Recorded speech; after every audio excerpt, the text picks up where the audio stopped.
ठीक है, तो चलिए शुरू करें। चलिए शुरू करते हैं। जय जिनेंद्र सभी को। स्वागत है आप सबका हमारे सबके परमागम ऑनर्स डिस्कशन क्लब में। I welcome all our teachers to the session. I would like to call Chitra ji for the मंगलाचरण। Chitra ji, over to you. जय जिनेंद्र सभी को।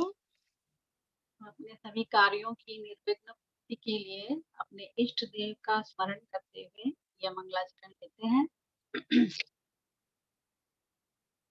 नमो अरिहंताणं नमो सिद्धाणं नमो आयर्याणं नमो वच्छायाणं नमो लोवे सबसा।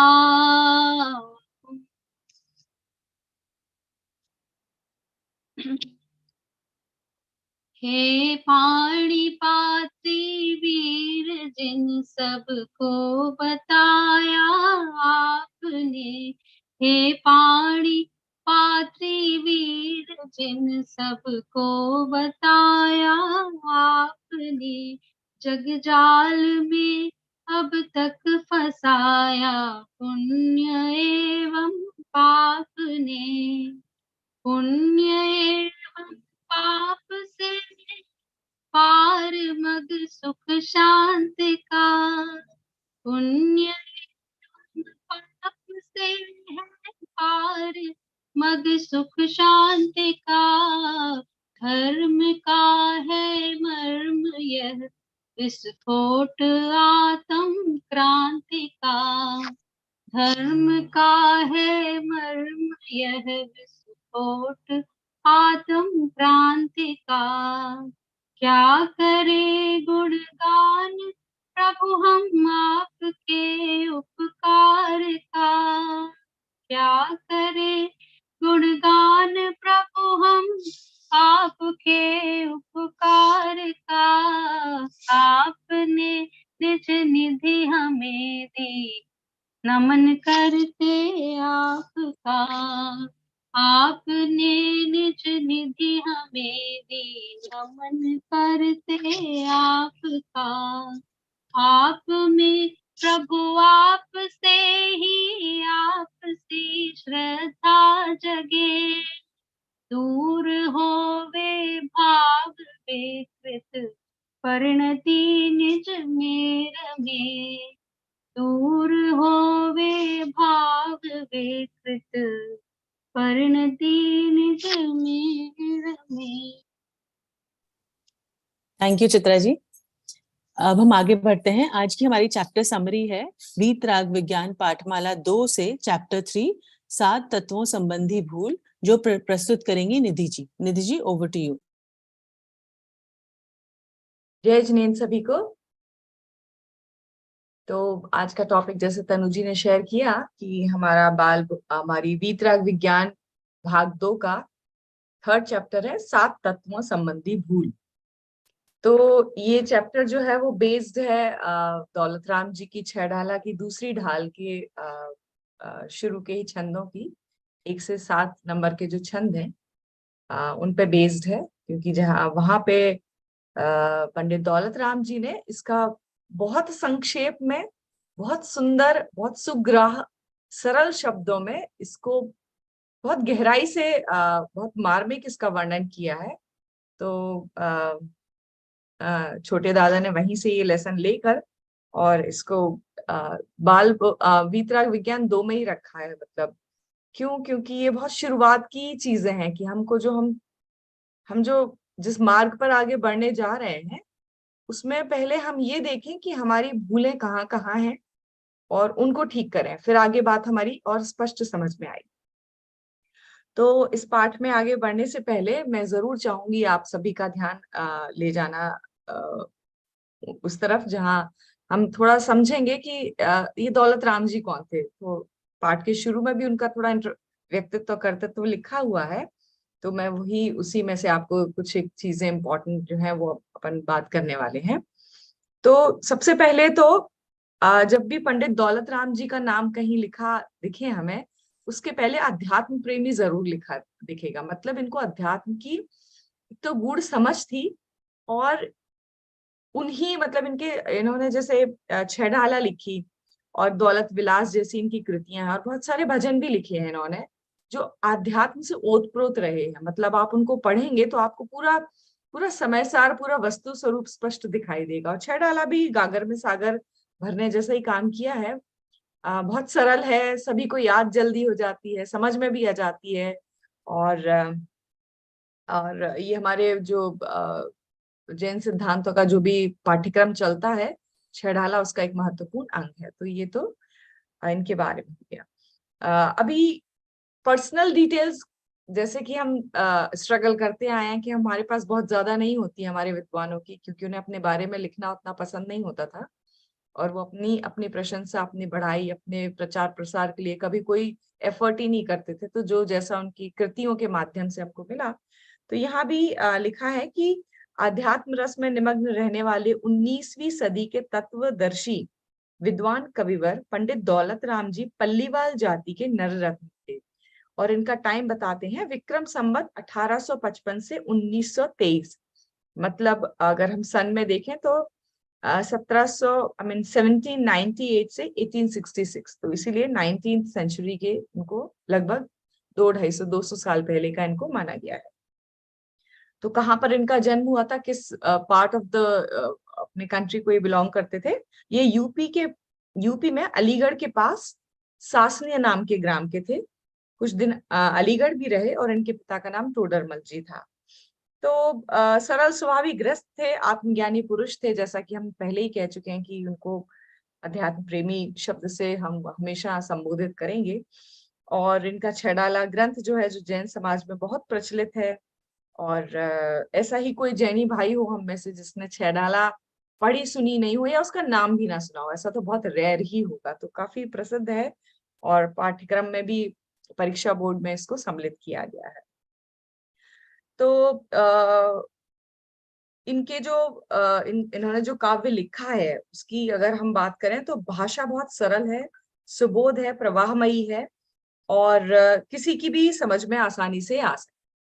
तो ये तो बहुत छोटी सी, मतलब ये थोड़ी सी हमने चर्चा करी पंडित अध्यात्म प्रेमी दौलत राम जी की। अब हम अपने चैप्टर की तरफ आते हैं। तो चैप्टर का नाम है 7 तत्वों संबंधी भूल। तो सबसे पहले तो हम ये समझेंगे कि ये भूल है किस, है ना? ये भूल 7 तत्वों की अपनी नहीं है, ये भूल हम जीवों की है। हम जीवों की इन 7 तत्वों को समझने संबंधी भूल है। सबसे पहले तो ये पॉइंट हमको क्लियर होना चाहिए कि ये भूल जो है वो हमारी अपनी है, और हम कौन है? हम है जीव द्रव्य। तो आउट ऑफ नोवेयर हमको क्यों ये 7 तत्व संबंधी भूल समझनी है? पहले तो इस बात को भी हम स्पष्ट करें कि किसकी है और क्यों समझनी है। तो समझनी इसलिए है कि हम जहां पर अभी खड़े हैं, हमारा प्रयत्न मोक्ष मार्ग का है, हमारा प्रयत्न आत्मानुभव का है। तो ये जो आत्मानुभव की हमने बात की, तो ये जो आत्मा है, ये कौन सा तत्व है? ये किस चिड़िया का नाम है ना? तो जैसे तत्वार्थ सूत्र में हम पहले ही वो पढ़ते हैं सूत्र की, सम्यक दर्शन ज्ञान चारित्राणी मोक्ष मार्ग, मतलब सम्यक दर्शन ज्ञान चारित्र ही मोक्ष मार्ग है। तो सम्यक दर्शन की अगर हम बात करें तो सम्यक दर्शन किसे कहते हैं? सम्यक दर्शन कहते हैं इस बात का दृढ़ श्रद्धान, पूर्ण विश्वास कि मैं कौन, ये जो मैं की प्रतीति आ रही है ये कहाँ से आ रही है?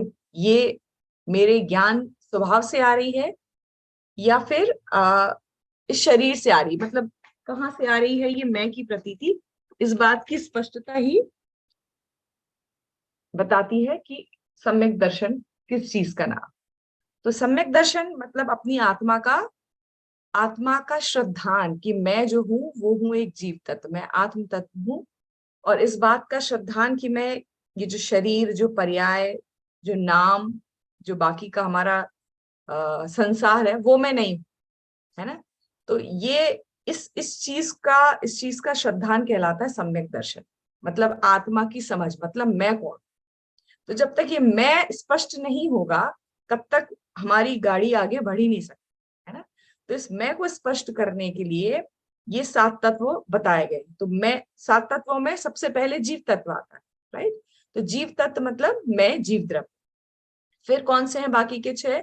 अजीव, आश्रम, बंध, संवर, निर्जरा और मोक्ष, बाकी 6 तत्व और आते हैं आगे। मेन तो 2 ही तत्व हैं, जीव और अजीव, बाकी 5 जो बाकी तत्व बताए हैं वो इनकी ही पर्याय, इनकी ही मिलीजुली पर्याय। तो जब तक हमको अपने बेसिक्स क्लियर नहीं होंगे, जब तक हमको कुछ बात आगे बढ़ेगी नहीं। और इनमें क्योंकि इनकी भूलें अनादिकाल से चली आ रही हैं हमारी, और क्योंकि हमारा कहते हैं ना पहला घड़ा ही उल्टा रखा है, तो बाकी का जितने ऊपर घड़े रखे जाएंगे वो उल्टे ही होंगे। तो अपने को मैं कौन हूं और मैं क्या नहीं हूं, बस इसी को ही 7 तत्व संबंधी हमारी भूल गई। तो जैसे ही पंडित जी साहब ने दूसरी ढाल स्टार्ट की थी, तो वहां पे शुरुआत करी थी गृहीत और अगृहीत मिथ्यात्व को समझाने की। तो हम सब समझते हैं मिथ्यात्व मतलब हमारी उल्टी मान्यता। उल्टी मान्यता किस संबंध में? हमारी आइडेंटिटी के संबंध में, कि मैं कौन। तो गृहीत मिथ्यात्व वह है जो हमने जब से जन्म लिया, जब से हमने ये नई पर्याय धारण की है, तब से जो हमारी उल्टी मान्यताएं चली आ रही हैं। किसके बारे में? देवशास्त्र गुरु के बारे में, और भी कई सारी चीजें हैं, उसी को अगर हम खोलते जाएं। और अग्रहित मिथ्यात्व किसको कहेंगे? अग्रहित मिथ्यात्व को नाम से ही स्पष्ट है, अग्रहित मतलब ग्रहण नहीं किया है, मतलब नया ग्रहण नहीं किया, मतलब इस जन्म में हमने नया ग्रहण नहीं किया है, लेकिन अनादिकाल से जो हमारी बिलीफ सिस्टम है, जो हमने शरीर में ही अपनापन मान रखा है, जो पर्याय में ही अपनापन मान रखा है, उस संबंधी जो हमारी भूलें हैं, उस संबंधी जो हमारी उल्टी मान्यता है, उसको कहते हैं अग्रहित मिथ्यात्व।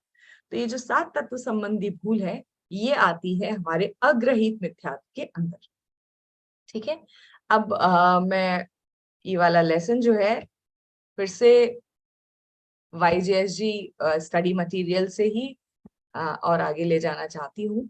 तो प्रकाश जी और पूजा जी छाबड़ा ने ये स्लाइड्स बनाई हैं और बहुत सुंदर तरीके से इस चैप्टर को समराइज कर दिया है। तो यहीं से अब हम अपना विषय आगे बढ़ाएंगे।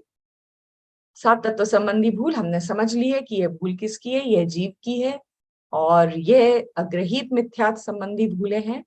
और 7 तत्वों के हमने नाम देख लिए, और ये 7 तत्व की भूलों को इतने जल्दी क्यों बता दिया हमने, मतलब वितरक विज्ञान के भाग 2 के तीसरे उसमें क्यों? क्योंकि हमको सबसे पहले जो हमारी गलतियां हैं उनको हटाना है, जो मेरे संबंधी, जो मेरी आइडेंटिटी संबंधी, जो मैंने अपने आप को मान रखा है, उसमें क्लैरिटी लानी।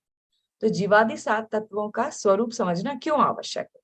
क्योंकि इसे समझे बिना सम्यक दर्शन की प्राप्ति नहीं हो सकती। बिल्कुल, इस बात को हमने अच्छे से समझ लिया है कि सम्यक दर्शन का मतलब होता है मेरा श्रद्धान निर्मल है कि नहीं। किस संबंधी श्रद्धान? कि मैं कौन, ये जो प्रतीति है ये कहाँ से आ रही है, ये जो फीलिंग है कि मैं कौन हूँ, ये कहाँ से आ रही है? ये शरीर से आ रही है, बुद्धि से आ रही है, हमारे क्रियाकलापों से आ रही है, कि अंदर से एक जो मैं की प्रतीति है कि मैं एक अखंड चैतन्य तत्व हूँ, वहां से आ रही है। तो इस बात को हमको अच्छे से समझना है।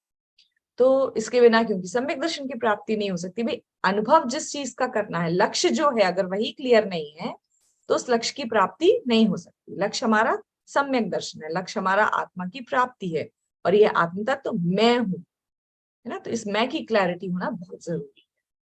जीव अजीव तत्व संबंधी भूल। जीव का सबसे पहले, अब जब 7 तत्वों की बात करी तो कहाँ से शुरू करेंगे बात? बिल्कुल बेसिक्स अपने से ही, जीव अजीव तत्व संबंधी भूल से। जीव कौन है? मैं हूं, और यह जो शरीर है वह क्या है? अजीव। बात बहुत सिंपल है, लेकिन इसको बहुत सारी लेयर्स हैं, इसलिए हम इसको अच्छे से देखेंगे। तो जीव का स्वरूप क्या है? तो पंडित जी साहब की ढाल में उन्होंने बताया है, दूसरा ही ढाल है, चेतन को है उपयोग रूप, चिन्ह मूरत बिन मूरत अनु। कितने कम शब्दों में, इसलिए कहते हैं गागर में सागर घुटने की बात कही है, बहुत कम शब्दों में सारा जो है सार उन्होंने बता दिया। इसको हम और खोल के समझते हैं क्या है। तो जीव का स्वरूप कैसा है? कैसा है? उपयोग रूप है ना। हमारा स्वरूप, हमारा लक्षण जो है वो उपयोग है, दर्शनोपयोग, ज्ञानोपयोग। इससे ही हमारी सिद्धि होती है, इससे ही जीव तत्व की सिद्धि होती है। और क्या है जीव का स्वरूप में? कौन सा पॉइंट आया आगे? चैतन्य की मूर्ति है। चैतन्य मतलब जीवित चीज है हम, है ना। ज्ञान की। और ये चैतन्यता किस चीज से सिद्ध होती है? हमारे निरंतर जो ज्ञान चल रहा है उससे हमारी चैतन्यता की सिद्धि होती है। बिन मूर्त है मतलब हम अमूर्त है। जीव तत्व कैसा है? अमूर्त है।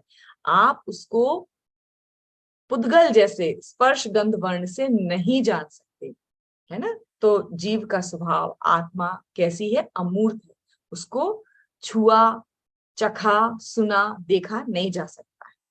और कैसा है? अनूप है, मतलब जिसकी कोई उपमा नहीं। क्यों नहीं है कोई उपमा? क्योंकि उसके जैसा कोई दूसरा द्रव्य है ही नहीं, है ना। तो ये सारे शब्दों के अर्थ हमको मिल गए। चेतन को है उपयोग रूप, बिन चिन्मूर्त मतलब चैतन्यमयी है, बिन मूर्त अमूर्तिक है, और अनूप मतलब अनूठा है, अपने आप में यूनिक है ये जीव तत्व। फिर बात करेंगे कि जीव को तो हमने आपने बता दिया, लेकिन बाकियों का क्या? तो बाकी के लिए लाइन लिखी, पुद्गल नव धर्म अधर्म काल इनते न्यारी है जीव चाल। तो पुद्गल नव धर्म अधर्म काल। अब हमको पता है विश्व को विश्व में कितने द्रव्य हैं? 6 द्रव्य हैं। जीव द्रव्य, पुद्गल, धर्म, अधर्म, आकाश और काल। उसी को लिख दिया, पुद्गल नव धर्म अधर्म काल। इनसे इनते न्यारी है जीव चाल। इन पांचों से जीव तत्व जो है, जीव द्रव्य जो है वो बिल्कुल भिन्न है। तत्व नहीं कहेंगे यहाँ पे, द्रव्य की बात कर रहे हैं। तो इनसे जीव द्रव्य बिल्कुल भिन्न है। चाल मतलब होता है स्वभाव, चाल मतलब होता है उसका परिणमन, है ना। तो ये बिल्कुल भिन्न है। कैसे? पुद्गल आकाश धर्म अधर्म द्रव्य, काल द्रव्य जीव से अलग है क्योंकि ये अचेतन है। कैसे है? अचेतन। और जीव द्रव्य क्या है? चेतन। जीव स्वयं चेतना गुण सहित है और अमूर्तिक है और असंख्यात प्रदेशी एक अखंड द्रव्य है। असंख्यात, इसके बाद हम प्रदेशों की बात करें तो असंख्यात प्रदेशी और एक अखंड द्रव्य। जबकि पुद्गल मुख्य रूप से, अब हम शरीर की बात, अभी हमने 6 द्रव्यों की बात कर ली कि जीव कैसे इन 6 द्रव्यों में, जीव इन 5 द्रव्यों से कैसे भिन्न है? पांचों अचेतन है और जीव स्वयं क्या है? चेतन है। अब अगर हम भिन्नता की बात करें तो मेन हमको भिन्नता जो स्पष्ट करनी है अपनी समझ में, अपने श्रद्धान में, तो वो है पुद्गल से भिन्नता। जीव हम स्वयं है और पुद्गल को अगर हम देखें तो सबसे ज्यादा जहां हमारा एक में एक पना है हमारी समझ का, वो है ये शरीर। और इस शरीर के कारण ही बाकी चीजों से भी हमारा एकत्व ममत लगा हुआ है। तो मुख्य रूप से शरीर पुद्गल की, क्योंकि जब हम बात करेंगे तो जहां से मेन भेद विज्ञान करना है वो है ये शरीर। तो ये जो शरीर है ये चेतना गुण से रहित है, ये जानता देखता नहीं है, जड़ है, मूर्तिक है, 5 सेंसेस से हम इसको परसीव करते हैं। और जीव तो असंख्यात प्रदेशी है, लेकिन जो पुद्गल है वो अनंत परमाणु का पिंड है। अब धर्मादि द्रव्यों की परिणति अपनी मानना। देखिए जो 5 द्रव्य हैं उनसे मैं कैसे अलग हूं, पहले तो हमने पुद्गल द्रव्य से बता दिया। और अब हम धर्मादि 4 द्रव्यों से संबंधी हमारी क्या भूल चलती रहती है उसको देखते हैं। अब धर्म द्रव्य कहता नहीं है, धर्म द्रव्य का काम है गति हित, है ना। जीव और पुद्गल के जो अर्थ क्रिया होती है, मतलब जीव और पुद्गल ये 2 ही ऐसे द्रव्य हैं जिनमें अर्थ क्रिया होती है, मतलब गमन की शक्ति इन 2 के अंदर पाई जाती है। लेकिन इनको गमन में निमित्त कौन है? इस गमन में मुख्य इनका कारण क्या है? इन 2 चीजों के गमन का, वो है धर्म द्रव्य। तो काम तो कर रहा है धर्म द्रव्य मूवमेंट का, लेकिन हमारी मान्यता कैसी है? मैंने चलाया, है ना। अधर्म द्रव्य का काम क्या है? रोकने का। रुकता कौन है? जीव और पुद्गल, लेकिन हमको क्या लगता है? मैंने रोका। आकाश द्रव्य का काम क्या है? अवगाहन, ठहराना, स्पेस देना, लेकिन हमको क्या लगता है? मैंने ठहराया। अरे मेरे घर इतने गेस्ट आ गए, मैंने ही अपने घर में उनको ठहराया, है ना। कैसा मैं नहीं चलाया, मैं नहीं रुका। ये सारी जो काम हो रहा है धर्म अधर्म आकाश द्रव्य से, लेकिन हमको लग रहा है हम कर रहे हैं, तो है ना। मैंने परिणमाया, अरे वो सुबह से शाम तक नाश्ता मैंने बनाया, बच्चों को मैंने पढ़ाया लिखाया, बच्चे को जन्म मैंने दिया। अभी भी क्लास में मैं समरी कर रही हूँ, आपको लग रहा है आप सुन रहे हो। तो मेरे ज्ञान में मतलब जितनी भी जो बातें हैं वो सारी हमने अपने माथे ओढ़ रखी हैं, जबकि काम अपना स्वतंत्रता से चल रहा है। तो इन 4 द्रव्यों का काम मैं कर रहा हूं, ऐसी मेरी विपरीत मान्यता है अन्य द्रव्य संबंधी। अब आगे बढ़ते हैं। ताको न जान विपरीत मान, करी करें देह में निज पिछान। मतलब पुद्गल धर्म द्रव्य अधर्म द्रव्य आकाश काल को अपने से भिन्न ना जान, अपने मतलब इनको हम अपने से अलग नहीं जान रहे। हमें क्या लग रहा है, ये सब भी मैं ही हूँ, क्योंकि मैं ही चला रहा हूँ, मैं ही ठहरा रहा हूँ, मैं ही सबको जगह दे रहा हूँ, मैं ही रोक रहा हूँ, है ना। तो इनको हम, इनका काम हम पृथक रूप से नहीं देख पा रहे हैं और इनका काम भी अपने माथे उठते हैं। फिर शरीर से ही अपनी पहचान मानना, ये जो लाइन है इसको अगर हम वाकई चिंतन करने बैठे हैं तो बहुत हमारे मतलब अगर हम सोच पाए, अगर हम उस विचार चिंतन की गहराई तक पहुंच पाए तो ये बहुत मतलब क्या कहते हैं, बहुत ही स्कैरी है। क्योंकि हमें अपनी प्रतीति एक समय के लिए भी आज तक आई नहीं। हमको मैं जीव द्रव्य हूं, हम उसको विजुअलाइज ही नहीं कर पा रहे हैं। हम इतना कुछ पढ़ चुके हैं, हम इतना कुछ समझ चुके हैं, लेकिन जैसे ही यहाँ से उठते हैं, जब कोई सिखा रहा हो, जब हम पढ़ रहे हो, जब कोई लेक्चर सुन रहे हो, जब हम पूजा कर रहे हो, मंदिर में हो, अरिहंत देव के सामने हो, तो हम प्रयास करते हैं अपने आप को महसूस करने का, अपनी अनुभूति करने का। और उस वक्त हो भी सकता है कि हमारा जो उपयोग है, हमारी मंद कषाय हो जाए और हमको ऐसा लगे भी कि नहीं नहीं, ये जो शरीर है, ये जो पर्याय है, ये जो भी है, ये मैं नहीं हूँ।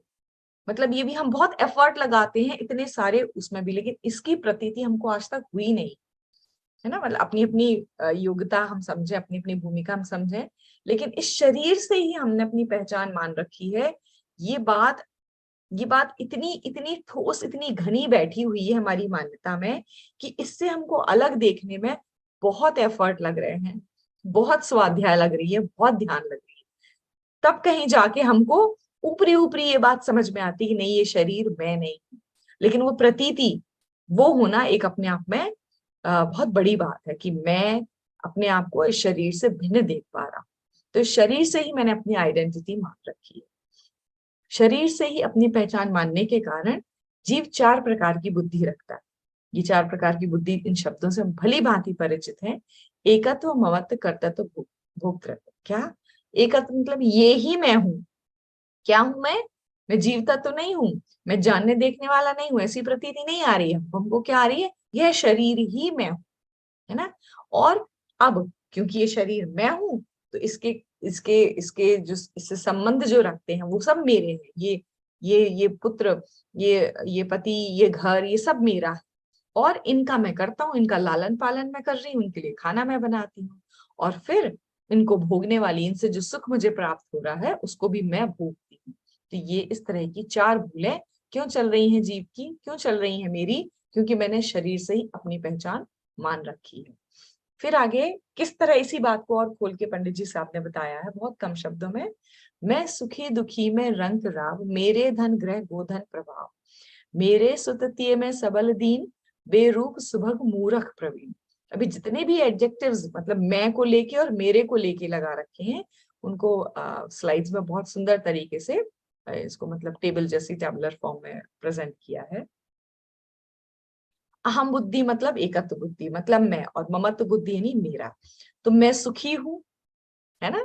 थोड़े से ही हमारी अनुकूलताएं जहां जुटी तो हमको लगता है मैं सुखी।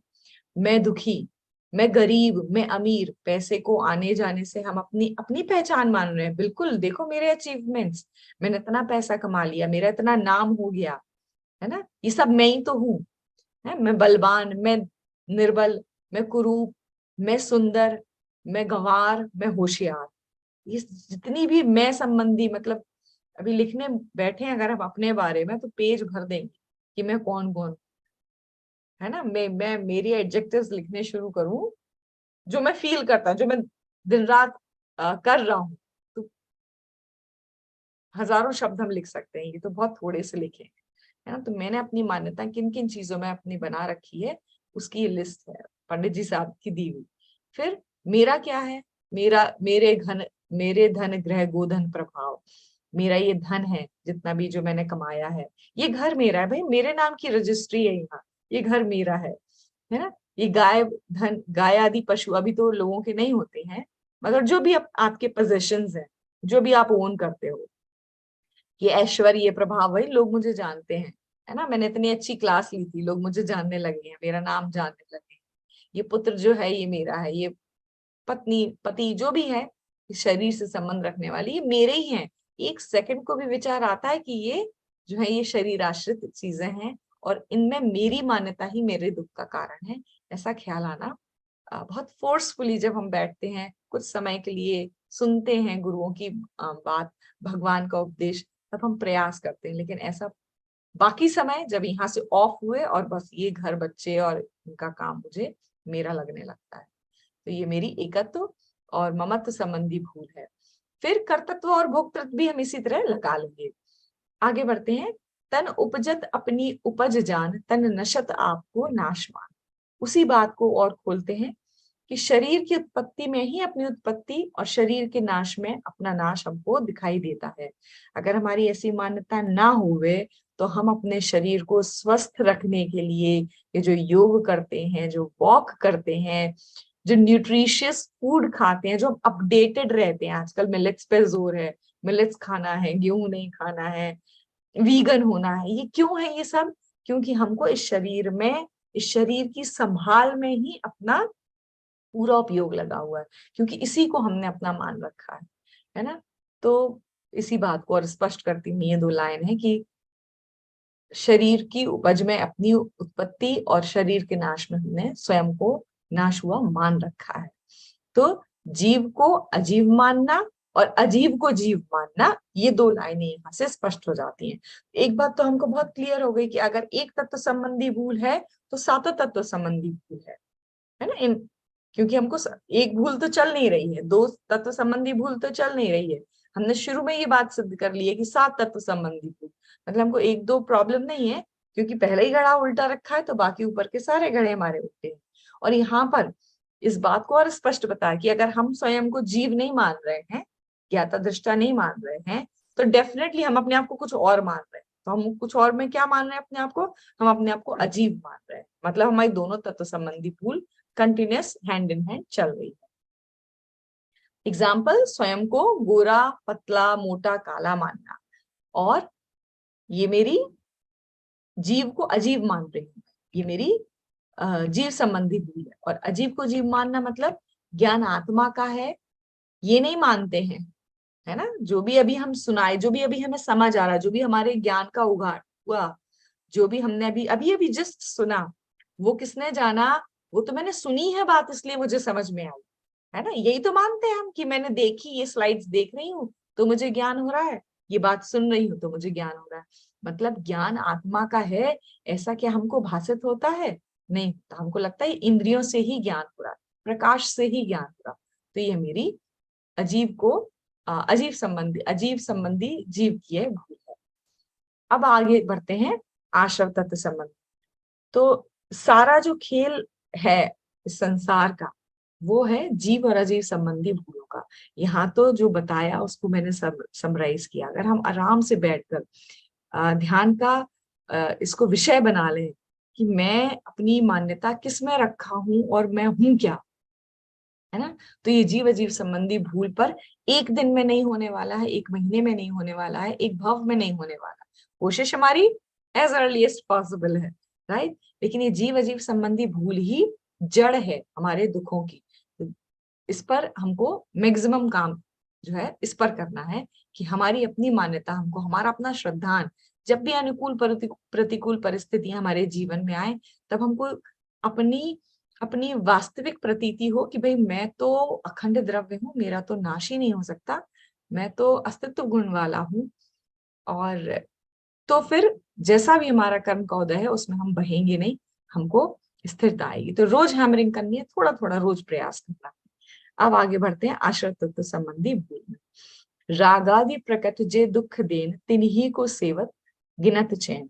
तो राग द्वेष मोह आदि विकारी जो भाव है, रागादि प्रकट है मतलब दिखाई दे रहे हैं, है ना, ये प्रकट में दुख देने वाले हैं। तिन्ही को सेवत गिनत चैन। तो मोह राग द्वेष आदि के जो विकारी भाव हैं, ये प्रकट में दुख देने वाले हैं, उनको करके अपने को सुखी मानता। इस बात को क्या हम वाकई मानते हैं कि जस्ट पढ़ रहे हैं, है ना।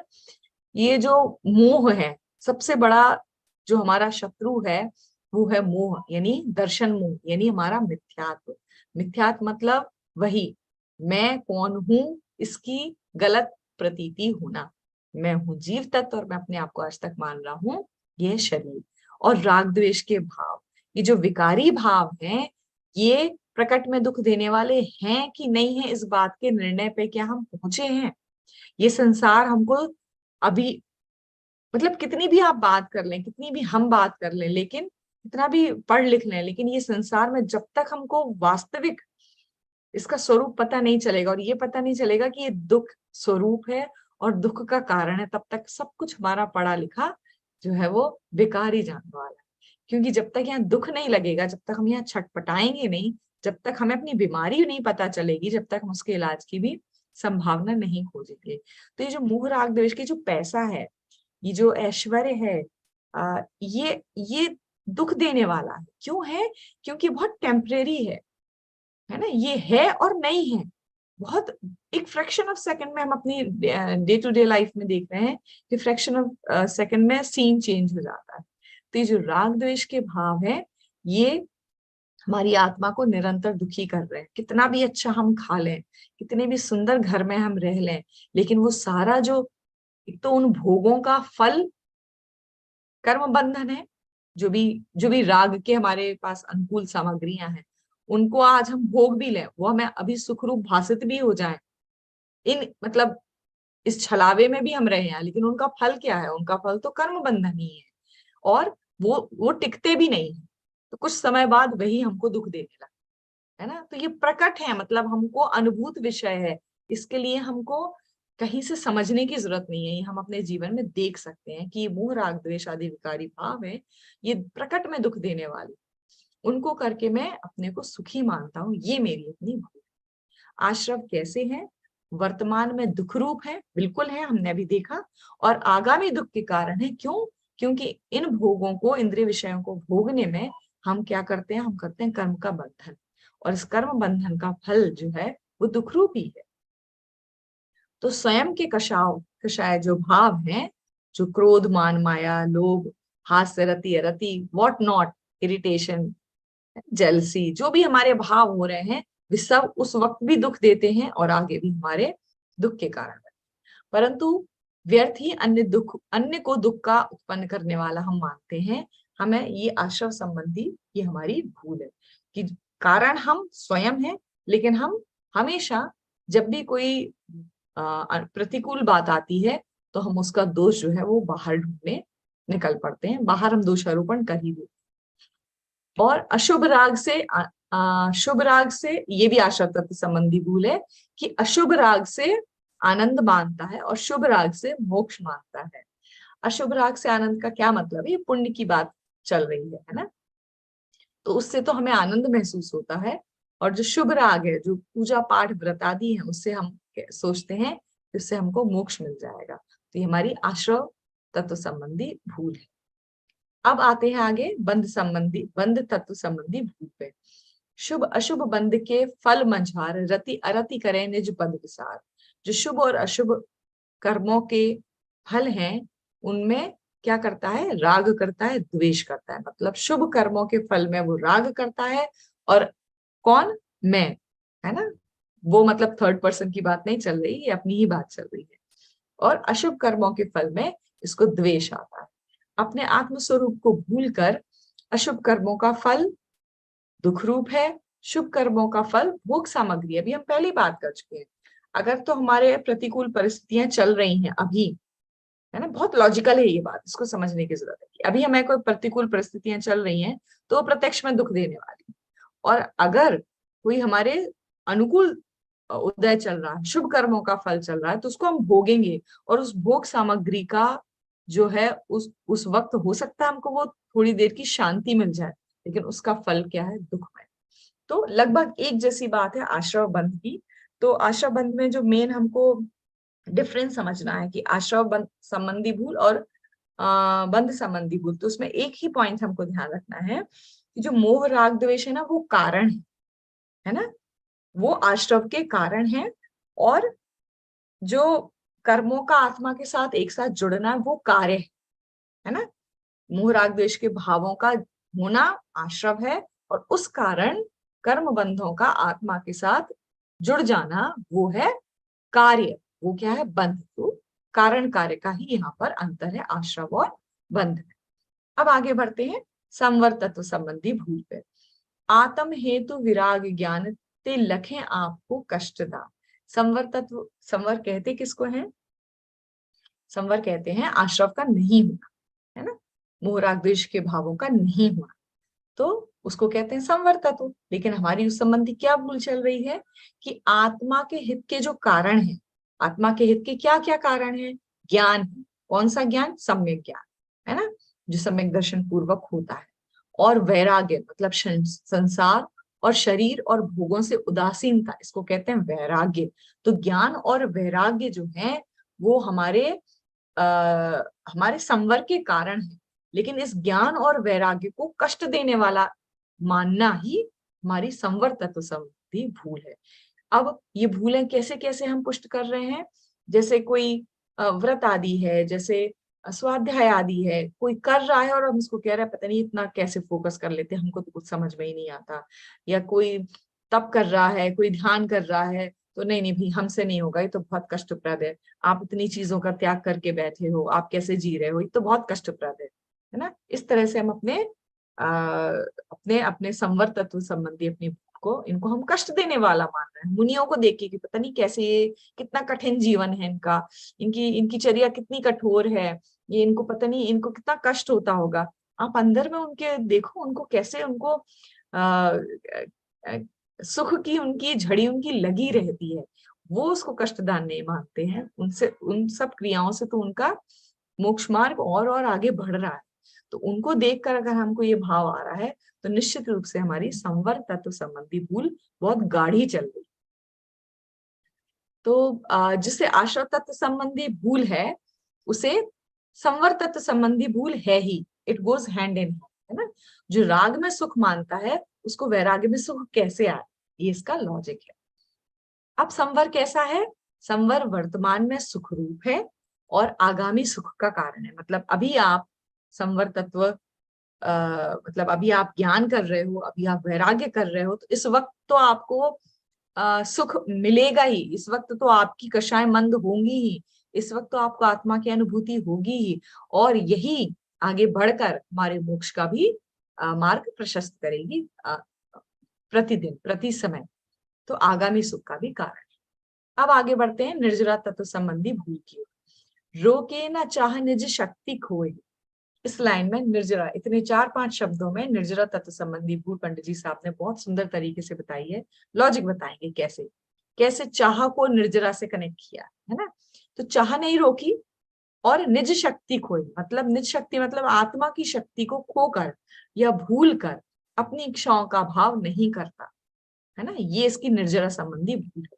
अब इस बात को हम और स्पष्ट करेंगे कि अपनी इच्छाओं से निर्जरा को कैसे कनेक्ट किया।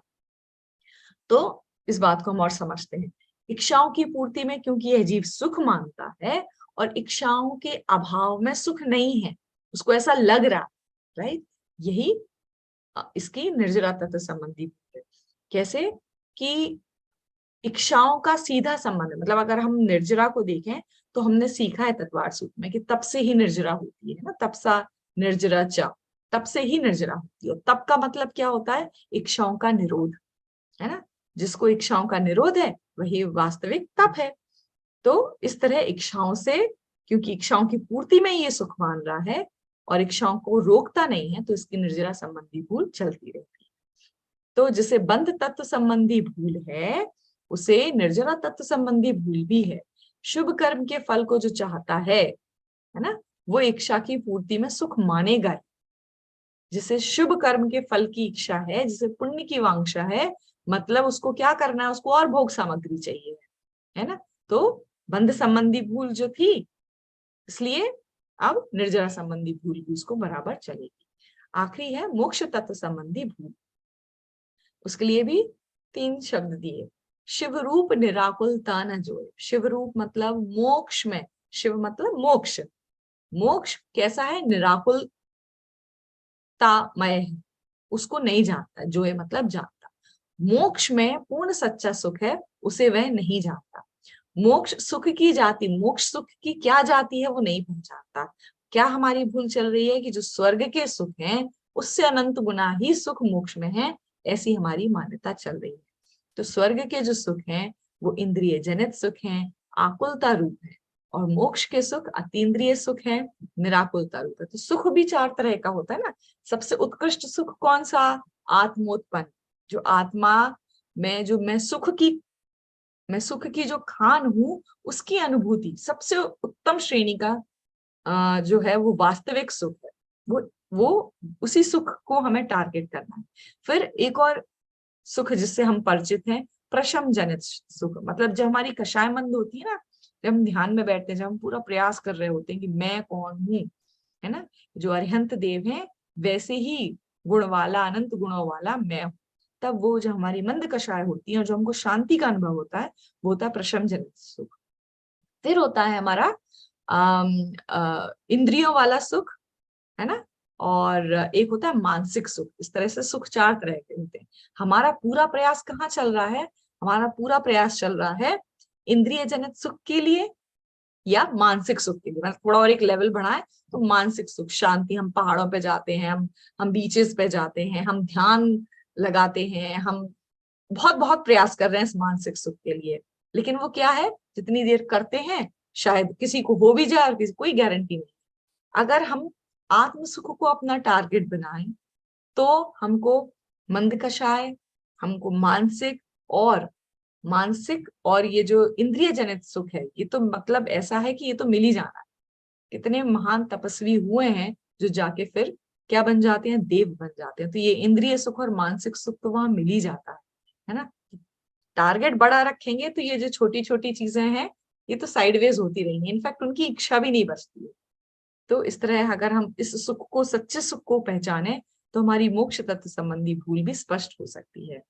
तो जिसे बंध तत्व संबंधी भूल चल रही है उसे मोक्ष तत्व संबंधी भूल है ही, क्योंकि पुण्य के फल यानी आकुलता, पुण्य के फल को क्या लिखा है यहाँ? आकुलता। उसी में सुख मानने वाले को निराकुलता के सुख को वह नहीं जानता। जो उसी में सुख मान रहा है वो निराकुलता को सुख नहीं मान रहा है।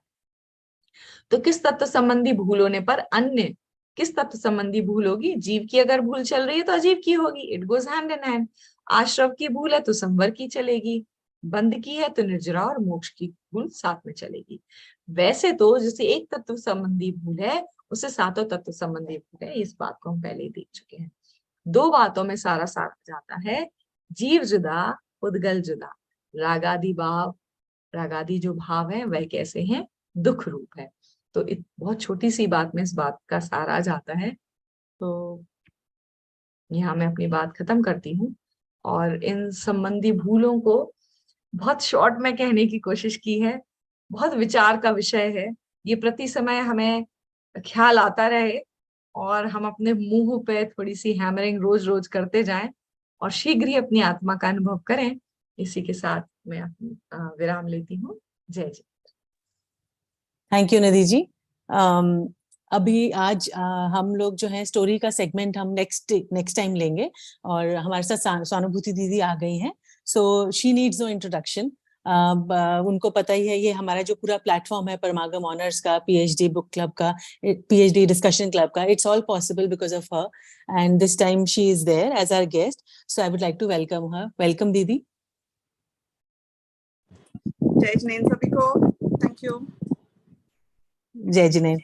सो दीदी, द फर्स्ट क्वेश्चन इज, एक हमारे पास अगेन वरिड पेरेंट का आया है कि एक 17 साल की बच्ची और 25 साल का बच्चा जो मटीरियलिज्म, लेटेस्ट फैशन ट्रेंड्स और फोमो यानी फियर ऑफ मिसिंग आउट से घिरे हुए हैं, उनको मैं कैसे इनके दुष्परिणामों के बारे में लॉजिकली कन्विंस करूं?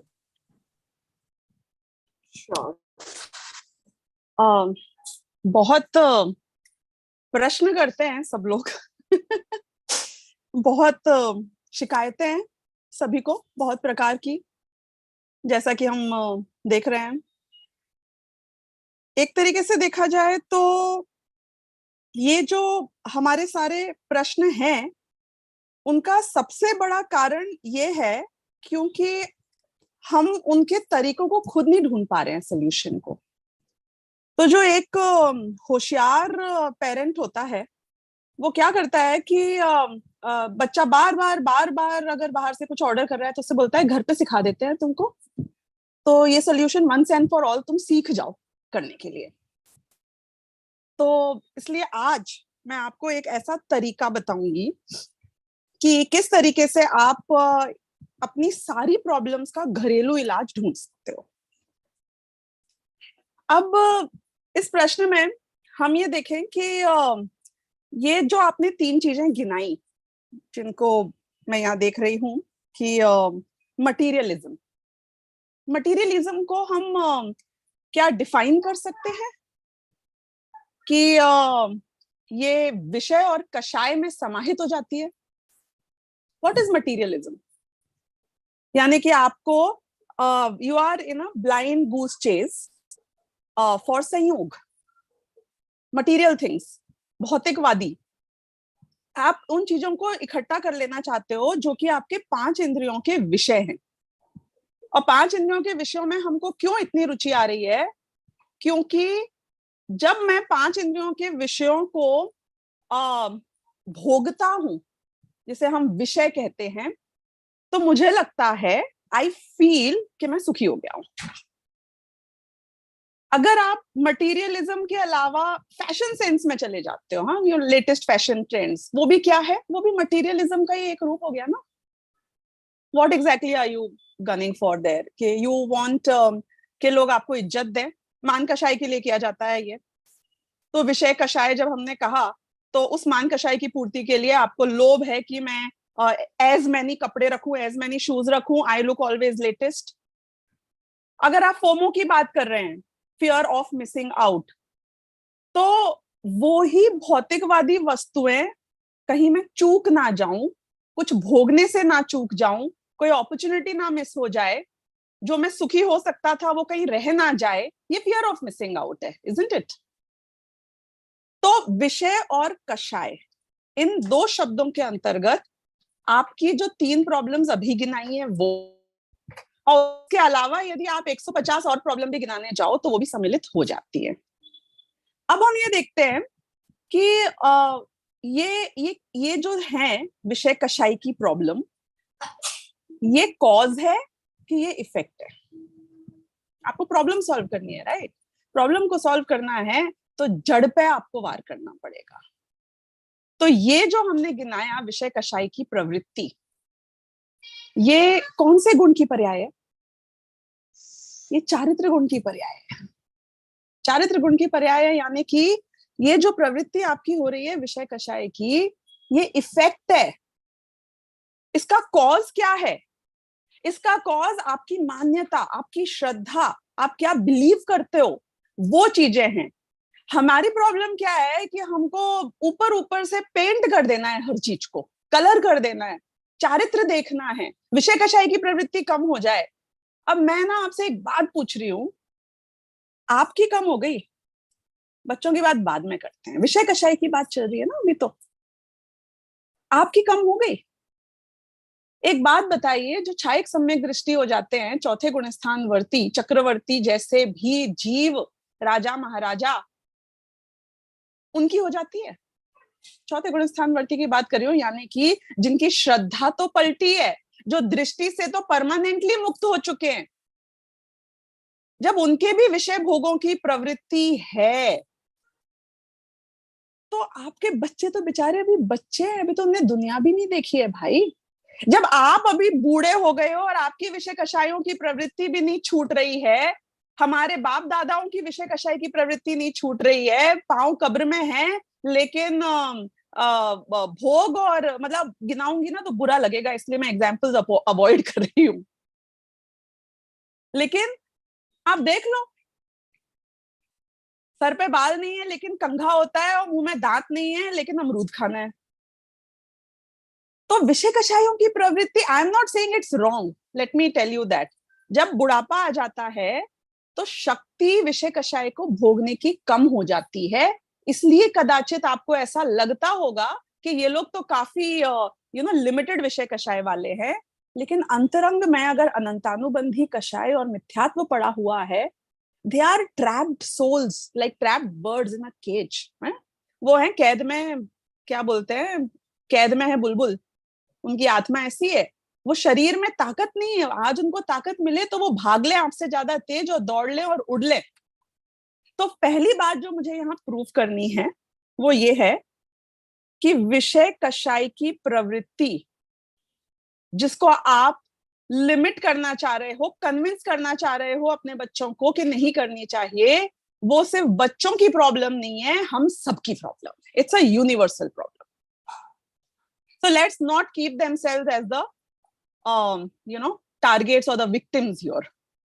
तो बच्चों तुम खुश हो ना इस बात को सुन के, मम्मी पापा भी सेम बोट पे हैं। अब हम दूसरी बात करते हैं कि you have to be the change you want to see, isn't it? You have to lead by example.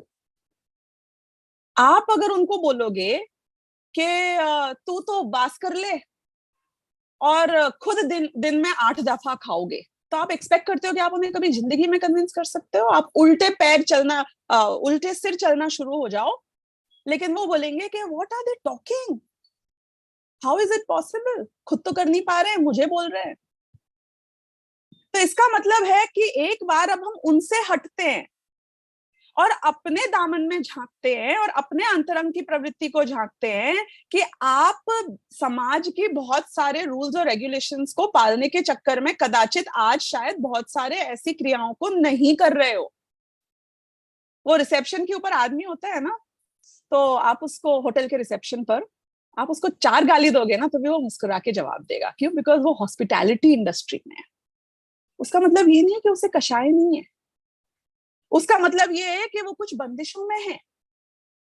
तो जितने जीवों को हम संयमी समझ रहे हैं, जिनकी विषय कषाय की प्रवृत्ति को हम कम समझ रहे हैं, सच बताऊं तो फैक्ट ये है कि उनकी कषाय आपको प्रकट होती हुई, व्यक्त होती हुई कम दिख रही है, लेकिन कषाय में कमी किसी के नहीं है। वो पेड़ जो रिएक्ट ही नहीं करता है, कितने ही उसको मार लो, काट लो, दबा लो, कुचल लो, कषाय तो उसकी भी कम नहीं है। तो अब हमें बात किसकी करनी है? हमें विषय कषायों की जड़ की बात करनी है। और before I get to the real point, मैं ये भी कहना चाहूंगी कि कोशिश भी मत करना, अभी विषय कषायों की प्रवृत्ति को रोकने की कोशिश भी मत करो। आप बोलोगे ये तो आप उल्टी बात कह रहे हो, आप उनको कन्विंस करना था, आप तो हमको कन्विंस करने आ गए हो। नहीं, I mean what I am saying. क्योंकि अगर वॉल्केनो को दबाया जाएगा तो वो एक दिन ऐसे फूटेगा कि फिर किसी के संभाले नहीं संभलेगा। विषय कषाय उत्पन्न तो हो रही है और ऊपर से दबाया जा रहा है, रेस्ट्रिक्ट किया जा रहा है, कैसे होएगा? Not possible. And you don't even want that to happen in all the perspectives. आप क्या चाहते हो? आपके बच्चे टोपी लगा के धोती कुर्ता पहन के घूमे? Is that really what you want to see? आप क्या चाहते हो कि आपका बच्चा बोले कि मैं तो ब्रह्मचर्य व्रत ले लेता हूं और मैं साधु बन जाता हूं? Is that really what you want to see in them? आप क्या चाहते हो कि आपका बच्चा 8 घंटे मंदिर में ही बैठा रहेगा रोज, बोलेगा मैं स्कूल छोड़ देता हूँ, पढ़ाई में क्या रखा है, और कॉलेज नहीं जाता हूँ, और प्रोफेशन करने की क्या जरूरत है, मैं आप ओल्ड एज होम जाओ नहीं जाओ, और आप सोनगढ़, देवलाली, जयपुर शिफ्ट हो ना हो, मैं शिफ्ट हो जाता हूँ परमानेंटली? आप चाहते हो ये? एग्जैक्टली। अगर आपने उसका फोमो किल कर दिया, आपने उसकी एक जीवन जीने की इच्छा शक्ति को किल कर दिया। और आप, गजब की बात क्या है, अगर ये नेचुरली होता, श्रद्धा के लेवल से होता, तो they are right. Why they are right is क्योंकि बाप राजा बना रह जाता है और बेटा दीक्षा लेके मोक्ष चला जाता है। पर ये उन लोगों की बात है जो मोक्ष जाते हैं, ये उन लोगों की बात नहीं है जो वॉल्केनो बन जाते हैं। आपको पता है मारीच क्यों बना? इतिहास गवाह है। मारीच क्यों बना? ये सारे जितने राजा महाराजा आदिनाथ भगवान के साथ में, जब आदिनाथ भगवान ने दीक्षा ली, हजारों राजाओं ने दीक्षा ले ली थी, श्रद्धा का नामो निशान नहीं था। राजा आदिनाथ को 83 लाख पूर्व लगे, आफ्टर सम्यक दर्शन लेकर आए थे वो, जब तीर्थंकर के भव में आए थे ना।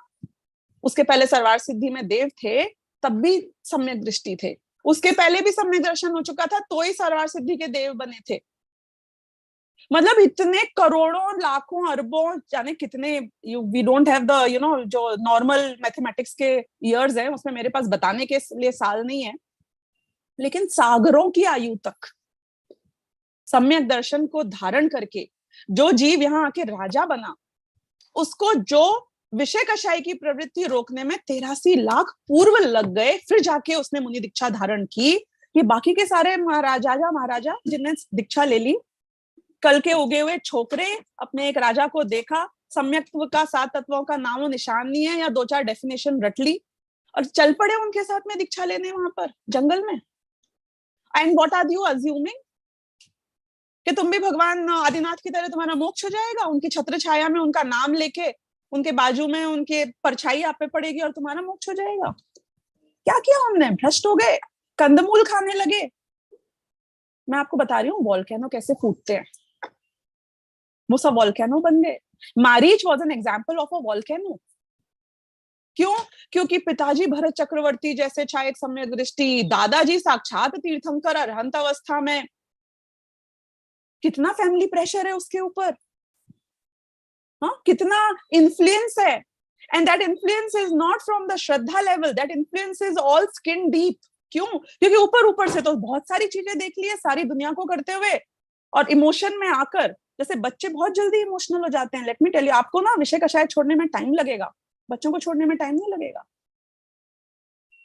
आई स्टिल रिमेम्बर, मैं बस छोटी थी, जो चीज पढ़ती थी, 8, 9, 10 साल की बात कर रही हूँ, जो चीज पढ़ती थी इमीडिएटली नेक्स्ट डे उसे इंप्लीमेंट करने का मन होता था। रस परित्याग पढ़ लिया, कल बोल दिया हमको तो जाना है बर्थडे पार्टी में फैमिली की किसी के घर में, कि मैं तो ये रस नहीं खाऊंगी। अब वो जिसकी बर्थडे पार्टी में जाना है, वो बेचारा तुम्हारे लिए सारा वो रस निकालता रहे, तुमने नमक छोड़ दिया, घी छोड़ दिया, जो भी छोड़ दिया। मतलब हर चीज का एक स्वरूप होता है, एक तरीका होता है। तो इस उम्र में आप अपनी श्रद्धा को चारित्र में बहुत जल्दी कन्वर्ट करते हो, और आप उपदेश को या तो बिल्कुल नहीं ग्रहण करोगे क्योंकि वो गीली मिट्टी है, कच्चे लोग हैं, या तो आप ग्रहण करोगे तो ऐसा करोगे कि आप समझो वो दीक्षा ही ले लेंगे सीधा, रुकेंगे नहीं वो आपकी तरह, they will take it to the extremes। तो मारीच क्यों बना? क्योंकि इतना भर गया, लेकिन कषायें तो खत्म हुई नहीं थी, सम्यक दर्शन हुआ नहीं था, तो घड़ा फूटा, और ऐसा फूटा कि जितना थोड़ा बहुत उस भव में संभल के रह सकता था, जैन दर्शन को तो धर्म को पालन कर सकता था, वो भी छूट गया। ये बात मैं बहुत दर्द के साथ कह रही हूं, लेकिन आज भी अच्छे मुमुक्षुओं में सारा जोर चारित्र पर है। आज भी घरों में ये चर्चाएं होती हैं कि इतना धर्म पढ़ते हो या इतना धर्म पढ़ती हो, क्या फायदा हुआ? गुस्सा तो अभी भी नाक पे रखा रहता है। क्या फायदा हुआ? अभी भी तुमको घूमने जाना है, अभी भी तुमको 56 भोग खाने हैं। मैं ये बोल रही हूँ, जहां तक अन्याय, अनीति और अभक्ष्य नहीं है, हम ये नहीं बोल रहे हैं विषय भोगों में अनलिमिटेड आप लेदर भी पहन रहे हो कपड़ों में और आप 1000 जूते रख रहे हो, हम उस लेवल की बात भी नहीं कर रहे हैं, और उस लेवल के आपके बच्चे भी नहीं है। कोई सिल्क पहन रहा है तो चलो समझ में आता है कि ये अभक्ष्य है, हाँ, मतलब नॉन यूजेबल चीजें हैं जिसमें हिंसा होती है, अन्याय, अनीति, अभक्ष्य, ऐसी चीजों को नहीं करना है। लेकिन निर्दोष सुख, निर्दोष आनंद लो जहां भी प्राप्त हो, उसकी वृत्ति को हमें खत्म नहीं करना है। तुम्हारी डेफिनेशन जो तुमने बना ली, अब तुम उसे थोपना चाहते हो, पर वो अलग इंडिविजुअल है, उसकी अलग डेफिनेशन होगी, उसका अलग तरीका है। तो ये चारित्र से जो हमारा ऑब्सेशन है, ये हमारे मिथ्यात्व को दिखाता है, ये हमारी गलती है। अब मैंने आपसे कहा था मैं आपको घरेलू नुस्खा सिखाऊंगी, now you will use this as a permanent benchmark to solve all your problems. And मेरे पास तो किसी को कोई प्रॉब्लम लाने की जरूरत ही नहीं है। बहुत सारे लोग बहुत पीछे पड़ रहे हैं, लोगों के पर्सनली बात कर रहे हैं, हम मैसेज कर रहे हैं, कोशिश कर रहे हैं क्वेश्चन पूछने की। मैंने कहा क्वेश्चन पूछना है पीएचडी क्लब में पूछो, इसीलिए बनाया गया है, मुझसे मत पूछा करो। मुझे भी जवाब देना है तो मैं वहीं दूंगी। मैं आपको वो रास्ता दिखा रही हूँ जैसे कि हमारे भगवान आदिनाथ से लेके भगवान महावीर ने काम किया, मोक्ष का रास्ता हमें पकड़ा दिया। मैं भी आपको रास्ता पकड़ा रही हूँ अपनी प्रॉब्लम को सॉल्व करने का। 6 सिग्मा एक कंटिन्यूअस इंप्रूवमेंट प्रोग्राम होता है और उसमें प्रोसेस इंप्रूवमेंट प्रोग्राम होता है कंटिन्यूअसली। उसमें एक थियरी आती है फिश बोन एनालिसिस। मैं अभी उसकी डिटेल में नहीं जाऊंगी, लेकिन उसमें एक और थियरी आती है 5 वाई, यानी कि 5 क्यों थियरी। अगर आपको कोई भी प्रॉब्लम नजर आ रही है, पहले ये देखो कि वो इफेक्ट है कि वो कॉज है। जो भी प्रॉब्लम आ रही है ना, मुझे कषाय बहुत होती हैं, मेरा झगड़ा बहुत होता है, जो जो जो आपको दुनिया भर की जितनी प्रॉब्लम आ रही है ना, आज से लेके अनंत काल तक जितनी प्रॉब्लम आने वाली है मोक्ष होने से पहले, उन सबका जवाब आपको इससे मिलेगा। और ये एक ही मार्ग है, एक होता है 3 काल में परमारथ का पंथ। एक ही रास्ता है, सोल्यूशन एक ही है। हम वो डॉक्टर हैं जहां पे वो होता है ना, कई डॉक्टर्स के आप चले जाओ कोई भी प्रॉब्लम लेके एंटीबायोटिक पकड़ा देते हैं। I am not saying they are right और wrong, but I am just saying कि हमारा मोक्ष का मार्ग तो एक ही है। यहाँ पर there is only one way of coming out of it. क्या है वो? कि आपकी जो भी प्रॉब्लम्स हैं उसमें आप 5 वाई, 5 क्यों खड़े कर दो। अभी जो आपने विषय कषाय की प्रॉब्लम बताई, ये क्या है? इफेक्ट। मैं अभी फिश बोन के तरीके से नहीं बना रही हूँ, आपको नॉर्मली दिखा रही हूँ। विषय और कषाय, ये आ गया पहला लेवल। ये भी बता दूं कि ये 5 जरूरी नहीं है 5 हो, कई बार आप 2 लेवल या 3 लेवल पे जड़ पे पहुंच जाओगे, और कई बार 6 या 7 लेवल भी हो सकते हैं। लेकिन इस कॉन्सेप्ट को 5 वाई कहा जाता है। तो ब्रॉडली आपको ये समझना है कि हम क्या बात कर रहे हैं। अब विषय कषाय क्या है? ये है आपका इफेक्ट। पहले तो हम ये डिसाइड करते हैं कि ये इफेक्ट है, ये कॉज नहीं है। तो हम पहला क्वेश्चन पूछेंगे इसका, क्यों हुआ ये? वाई, विषय कषाय क्यों हुए आप में उत्पन्न। अब थोड़ा थोड़ा आप अपना खुद का दिमाग भी लगा सकते हो इसमें कि भोगों में, संयोगों में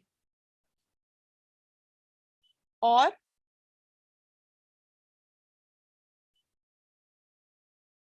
कषायों में जो सुख बुद्धि है, हाँ, ये है ना मेरा कारण, इजंट इट? विषय कषाय क्यों हो रही है? क्योंकि मुझे ऐसा लगता है कि मुझे लड्डू मिल जाएगा तो मैं खुश हो जाऊंगा। एक भोग में, एक संयोग में सुख बुद्धि है। मुझे क्यों लगता है कि यदि लोग तालियां बजा देंगे और बोलेंगे वाह मैं कितनी यंग लगता हूँ, और मैं कितने अच्छे कपड़े पहनता हूँ, और मैं हमेशा अप टू डेट रहता हूँ, तो मुझे कितना अच्छा लगेगा। कषायों में सुख बुद्धि है ना। फाइनल रिजल्ट क्या निकलने वाला है कि उसने आपकी बुराई कर दी, अच्छाई कर दी। ये बोल दिया वाह क्या कपड़े पहने हैं, या ये बोल दिया बकवास कपड़े पहने हैं। फर्क क्या पड़ा? फर्क क्या पड़ा? कुछ फर्क नहीं पड़ा एज सच।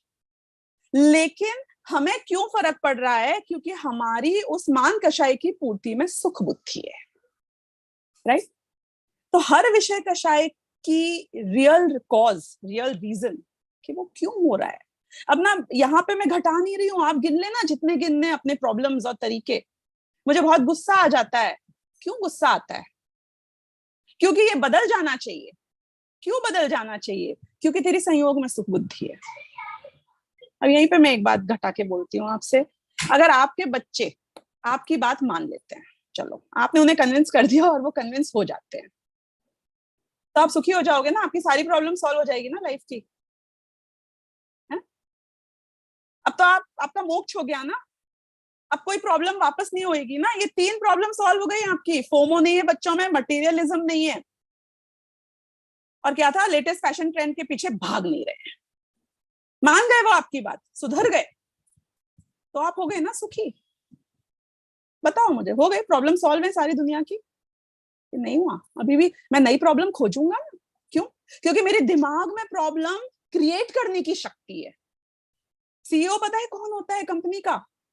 उससे कोई जाके पूछे so what keeps you busy, वो बोलेगा I create work for everybody. नहीं, I am the one who creates work.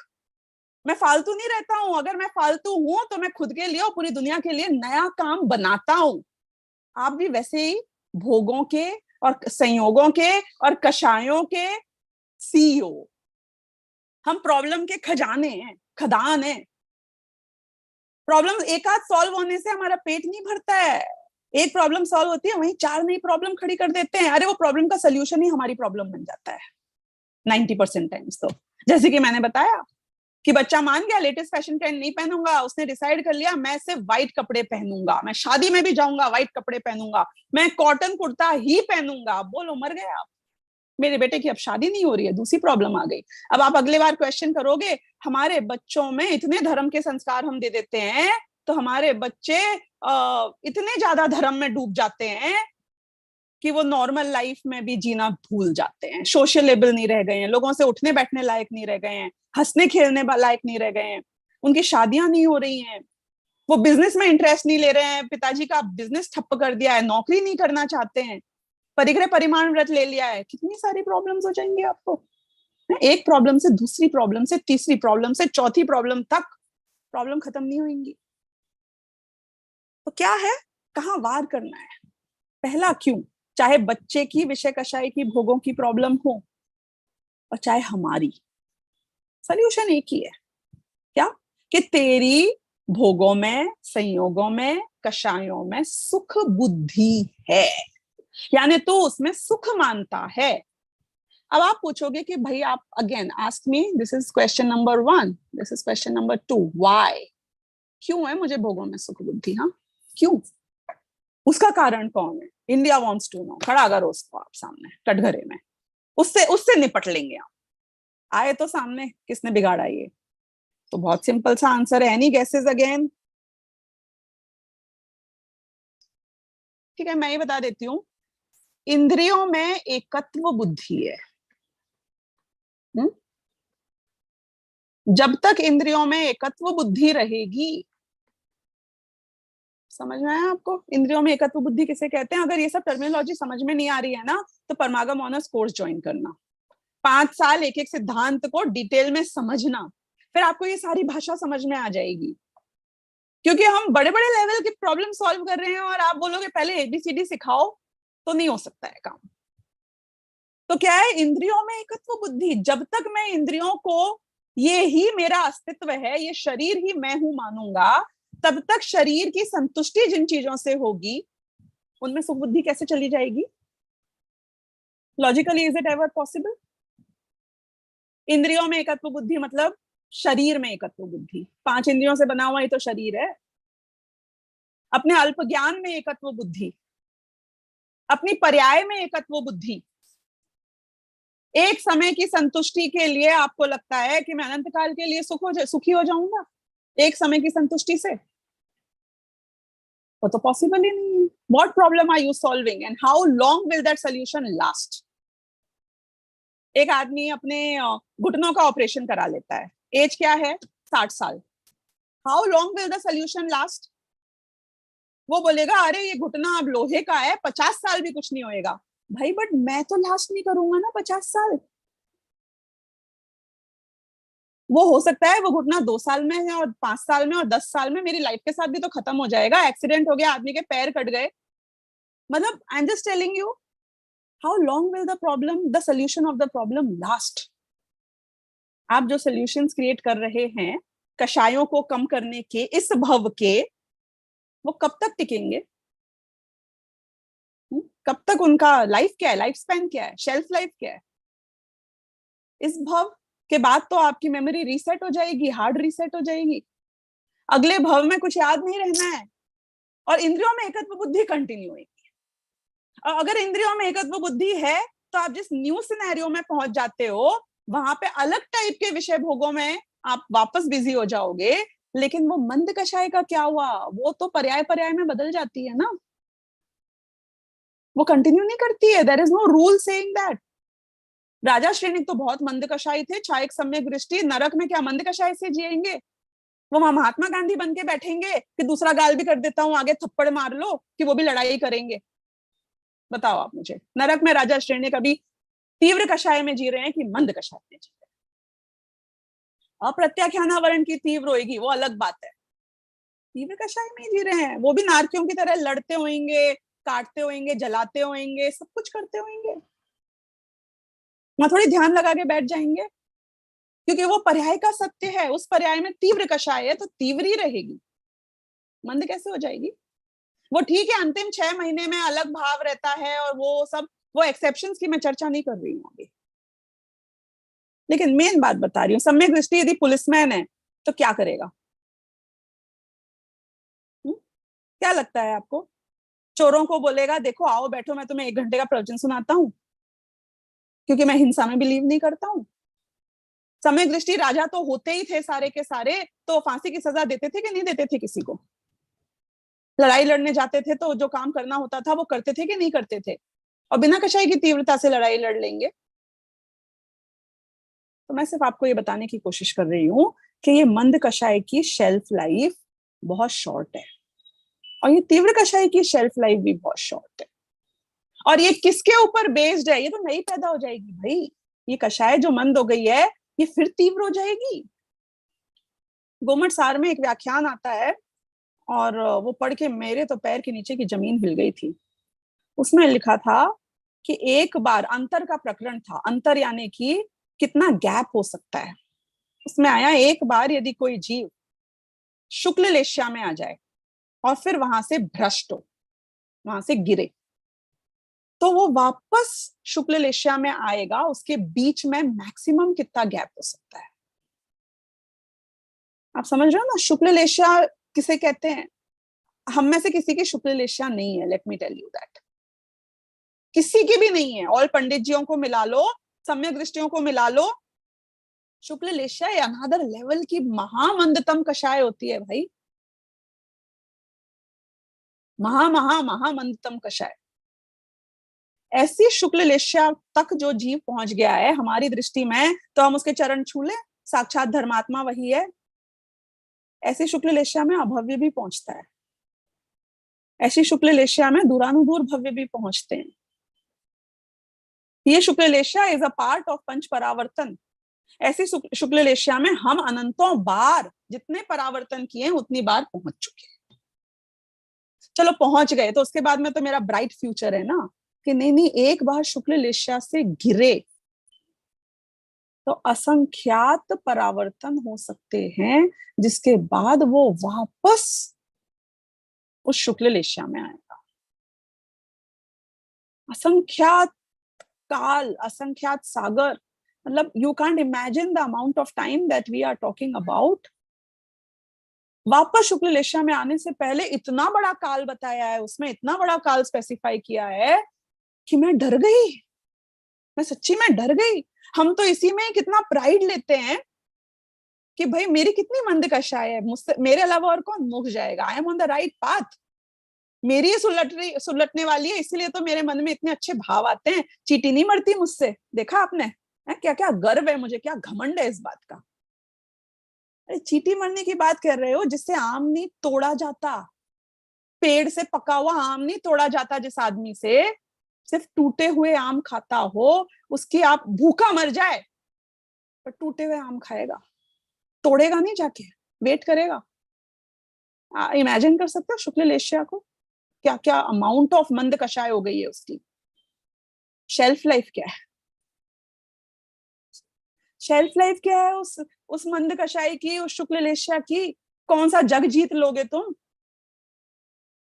तो इसलिए इंद्रियों में एकत्व बुद्धि टूट गई तो अर्धपुद्गल परावर्तन मैक्सिमम है। इंद्रियों में एकत्व बुद्धि टूट गई तो समझो आपने संसार से रिजाइन कर दिया है, नोटिस पीरियड चल रहा है। इंद्रियों से एकत्व बुद्धि टूट गई, अनंतानुबंधी टूट जाएगा। अप्रत्याख्यान वर्ण में इतनी शक्ति नहीं है। तो इंपॉर्टेंट है कि भोगों, संयोगों, कषायों में जो आपकी प्रवृत्ति है वो उसकी सुख बुद्धि के कारण है, और उसकी जो सुख बुद्धि है वो उसमें एकत्व बुद्धि के कारण है। इंद्रियों में एकत्व बुद्धि किससे छूटेगी, वो क्यों है? चलो let's talk about that now. इंद्रियों में एकत्व बुद्धि क्यों है? क्योंकि एनी गेसेस? भेद ज्ञान का अभाव है।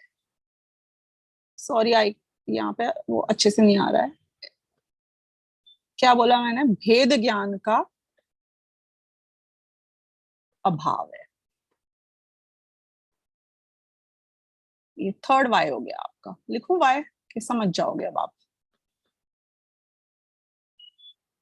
भेद ज्ञान नहीं है आपको। किसमें भेद ज्ञान नहीं है? अरे इंद्रिय मैं नहीं हूं, ये भेद मैंने आज तक कभी, ये कॉन्सेप्ट भी एग्जिस्ट करता है यही नहीं पता मुझको, तो इंद्रियों में एकत्व बुद्धि होगी ना बाय डिफॉल्ट, जब से पैदा हुए हैं। somebody has to tell me and I have to believe that person. इसलिए अनादिकालीन मिथ्या दृष्टि को देशनालब्धि चाहिए ही चाहिए, क्योंकि नेचुरली बिना देशनालब्धि के कभी भी ना मिली हो, ना इस भव में ना पूर्व भव में, वो इंद्रियों में एकत्व बुद्धि करके ही जीता आया है और इंद्रियों में एकत्व बुद्धि करके ही जिएगा। तो भेद ज्ञान का अभाव, जब तक भेद ज्ञान नहीं होगा तब तक इंद्रियों में एकत्व बुद्धि नहीं छूटेगी। जब तक एकत्व बुद्धि नहीं छूटेगी तो सुख बुद्धि रहेगी, और जब तक सुख बुद्धि रहेगी तो विषय कषायों की प्रवृत्ति रहेगी। अब आप बोलोगे कि मुझे भेद ज्ञान का अभाव क्यों है? मैं लिखती जाऊं कि आप ही लिख लोगे, या लेफ्ट में कंटिन्यू करूं? Let me move here. Okay, भेद ज्ञान का अभाव क्यों है भाई? क्योंकि मैंने कभी सुना नहीं इस बात को, और अगर कभी सुन लिया तो माना नहीं। I didn't believe it. Excuse my handwriting, इतना तो आप कर ही सकते हो। या तो सुना नहीं या कभी माना नहीं। क्यों नहीं सुना आपने? Why you didn't here? क्योंकि मैंने स्वाध्याय तो किया ही नहीं। प्रवचन सुने नहीं, और अगर स्वाध्याय कर लिया और प्रवचन सुन लिए तो भी तत्व विचार नहीं किया। व्हाट इज तत्व विचार? ब्रेनस्टॉर्मिंग। जो सुना है उससे रिलेट करो, रिकंसाइल करो, अपने परिणामों को विचार करो कि वाकई में is this what I feel. तो अब मैं एक तरीके से कहूं तो how many wise have gone here? This is the fourth one, this is the fifth one. मोटा मोटी now. Now we are home. We are home. Why are we home here? अब आप कोई भी दुनिया की प्रॉब्लम ले आओ, मैं बताऊंगी उसका सोल्यूशन क्या है। आप भी बता सकते हो, आप भी डॉक्टर बन चुके हो। क्यों? कि इसने सुना नहीं ना, इसलिए भेद विज्ञान नहीं होता है, और सुन लिया तो माना नहीं ना, इसलिए भेद विज्ञान नहीं होता है। तो सबसे पहली हमारी जिम्मेदारी है कि उसको सुनने के निमित्त मिलें। आपको उस बच्चे को बदलना है, आपको खुद को बदलना है, आपको दुनिया को बदलने का विकल्प है। अभी मैं उस पे वापस आऊंगी, आपके विकल्प कितना वैलिड है उस पे, लेकिन फिर भी जिस भाषा में बात कर रहे हो अभी उस भाषा में बात कर रही हूं कि यदि ये सारे दुनिया के विकल्प हैं तो सारी दुनिया सुखी कैसे होगी? कि जब वो स्वाध्याय करेगी। स्वाध्याय में सिर्फ पढ़ना नहीं होता है, ये तो आपको पता ही होगा। वांचना, पृच्छना, पांचों प्रकार के स्वाध्याय, आमनाएं, सब कुछ ले लेना, अनुप्रेक्षा, धर्मोपदेश, सब आ गए उसमें। भी हम सबकी बात कर लेना, let's not get into that, but the point is कि भगवान की वाणी सुननी पड़ेगी, और सुन के उससे रिलेट और कनेक्ट करना पड़ेगा, तत्व विचार करना पड़ेगा। तो अपने आप आपकी सारी प्रॉब्लम ऊपर तक सॉल्व कब हो जाएगी? कि जब उसका काल आएगा तो अपने आप हो जाएगी। तो तरीका यही है, और ये परमानेंट तरीका है, ये जड़ से तरीका है। अब आप इसको घटाओ अपनी सारी प्रॉब्लम्स के ऊपर। फोमो क्यों है? क्योंकि भोगों संयोगों में कषायों में सुख बुद्धि है। क्यों है? इंद्रियों में एकत्व बुद्धि है। क्यों है? भेद ज्ञान का अभाव है। मुझे गुस्सा क्यों आता है? क्योंकि भोगों में संयोगों में कषायों में सुख बुद्धि है। देख लो आप प्रॉब्लम लेकर आओ, उसमें अगर ये सेम 5 पॉइंट जो मैंने लिखे हैं ये नहीं आते हैं, आपको क्या लगता है मेरे पास आओगे तो मैं कुछ और जवाब दूंगी? टाइम कम होगा तो सीधा 5वें पे पहुंच जाऊंगी। क्या बोलूंगी? स्वाध्याय करो, तत्व विचार करो, आपकी प्रॉब्लम सॉल्व हो जाएगी। मेरे पास कोई नया सोल्यूशन नहीं है, क्योंकि कोई नया सोल्यूशन है ही नहीं। तो बहुत सिंपल सी ये हमारी बात है। अब मुझे आपसे एक बहुत बड़ी बात और करनी है यहाँ पर, और वो ये है कि आपको बहुत प्रॉब्लम्स हैं, सारी प्रॉब्लम आपको दूसरों से है। आप अरहंत होते और फिर आपकी वाणी में ये आ रहा होता कि 17 साल के बच्चे और 22 साल के बच्चों के लिए क्या सॉल्यूशंस होने चाहिए, तो मैं आपकी बात मान लेती। Where are you? In which boat are you? Why are you not concerned about yourself? भगवान महावीर को यदि पूरे संसार का उद्धार भी करना था तो उन्होंने क्या किया? कैंप लगाए, प्रवचन दिए, सभाएं करी, क्या किया उन्होंने? कि पहले खुद को पूर्ण वीतरागी और सर्वज्ञ हो गए, मतलब कर लिया, अभी मैं करने की भाषा में बात कर रही हूं, तो अपने आप उनकी वाणी में से लोगों का उद्धार हो गया। You do it, no, you be the change you want to see. ये पॉसिबल है कि विषय कषाय से रहित कोई जीव हो सकता है, पहले खुद पे तो एक्सपेरिमेंट करके देख ले भाई। It's easier said. और दूसरों का तो एक बात बता रही हूँ, आप मर गए ना, मैं मर गई तो भी मेरे बच्चों का कल्याण होना है तो हो जाएगा। क्यों? क्योंकि मैं अकेली नहीं हूं जो निमित्त बन सकती हूँ। लेकिन मेरा ये भव चला गया तो मेरा कल्याण कब होएगा और कहाँ होएगा और कैसे होएगा? प्राइमरी रिस्पॉन्सिबिलिटी किसके प्रति है आपकी और कब है?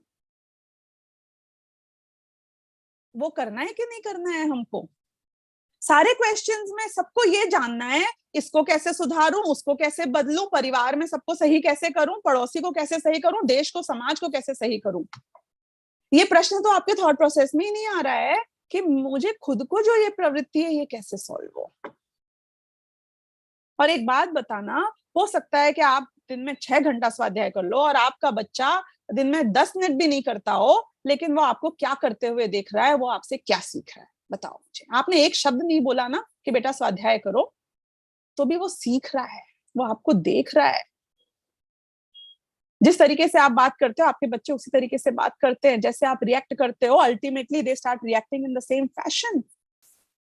तो यदि आपको उनको भी सुधारना है तो आज ये मौका मिला है, उनके बहाने ही सही खुद को सुधार लो। बाकी सारी दुनिया में जितने लोगों को सुधरना है, आपके सुधरने पे आपको देखकर ही वो सुधर जाएंगे। और जिनको नहीं सुधरना है वो तो आप आदिनाथ भगवान बन जाओगे तो भी वो मारीच बने रहेंगे।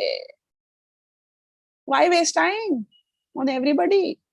आपका कर्तव्य एक ही है कि आप स्वाध्याय तत्व विचार का इकोसिस्टम बनाएं। Let's hit at the root.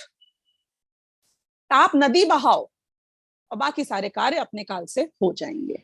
So I hope I have taken a lot of time, but tried to, ये क्वेश्चन और इस टाइप के जितने भी क्वेश्चन होते हैं तो एक लोहार का वार करने की कोशिश करिए। ओके। यस दीदी, थैंक यू। ये इट्स नॉट अ घरेलू नुस्खा, इट्स अ ब्रह्मास्त्र। ठीक है दीदी। नेक्स्ट क्वेश्चन दीदी था कि हमने सब पढ़ा है कि हमने सभी गतियों में अनंत बार जन्म लिया है और सभी प्रकार के सुख दुख, नरक और स्वर्ग देखे हैं, तो क्या ऐसा पॉसिबल है कि हमें सम्यक दर्शन हुआ हो और फिर छूट गया हो और हम मिथ्या दृष्टि हो गए हों? Pretty much possible. क्योंकि अगर किसी को अनादिकालीन मिथ्या दृष्टि को पहली बार सम्यक दर्शन होता है, औपशमिक ही होता है कंपल्सरीली। फर्स्ट टाइम में आप कभी भी चाहे औपशमिक भी नहीं होता है और छायिक भी नहीं होता है। और औपशमिक सम्यक दर्शन नियम से अंतर्मुहूर्त में छूटता ही छूटता है। अंतर्मुहूर्त के भी असंख्यात भेद होते हैं। संख्यात मीन्स काउंटेबल। तो अंतर्मुहूर्त के काउंटेबल भेद होते हैं, संख्यात। उसमें छोटा अंतर्मुहूर्त होता है, बड़ा अंतर्मुहूर्त होता है। वो वेरिएशन हो सकता है कि कोई को औपशमिक सम्यक दर्शन मिनिमम वाला अंतर्मुहूर्त रहा, किसी का मैक्सिमम वाला अंतर्मुहूर्त रहा, बट अंतर्मुहूर्त ही होता है, मतलब विद इन 48 मिनट्स। तो औपशमिक सम्यक दर्शन तो उतने में छूट ही जाता है।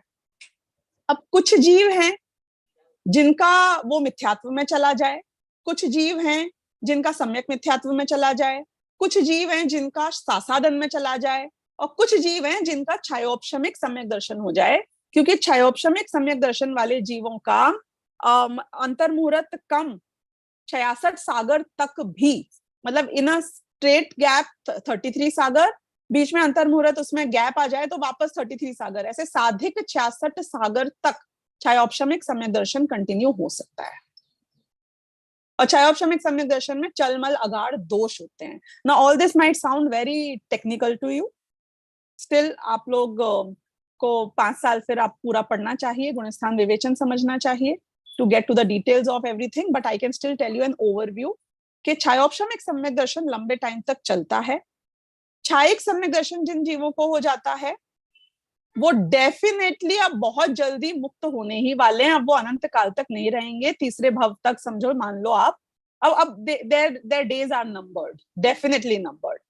लेकिन अब जो ये औपशमिक सम्यक दर्शन हमने सुना, जो छूट गया, मिथ्या दृष्टि हो गए, कदाचित क्षयोपशमिक हुआ, छूट गया, मिथ्या दृष्टि हो गए, तो what is the maximum time कि आप संसार में रहेंगे? वो है अर्धपुद्गल परावर्तन, विच इज इनफाइनाइट। अब जो अर्धपुद्गल परावर्तन रहेगा, एक बार त्रस पर्याय को प्राप्त करने की मैक्सिमम लिमिट कितनी है?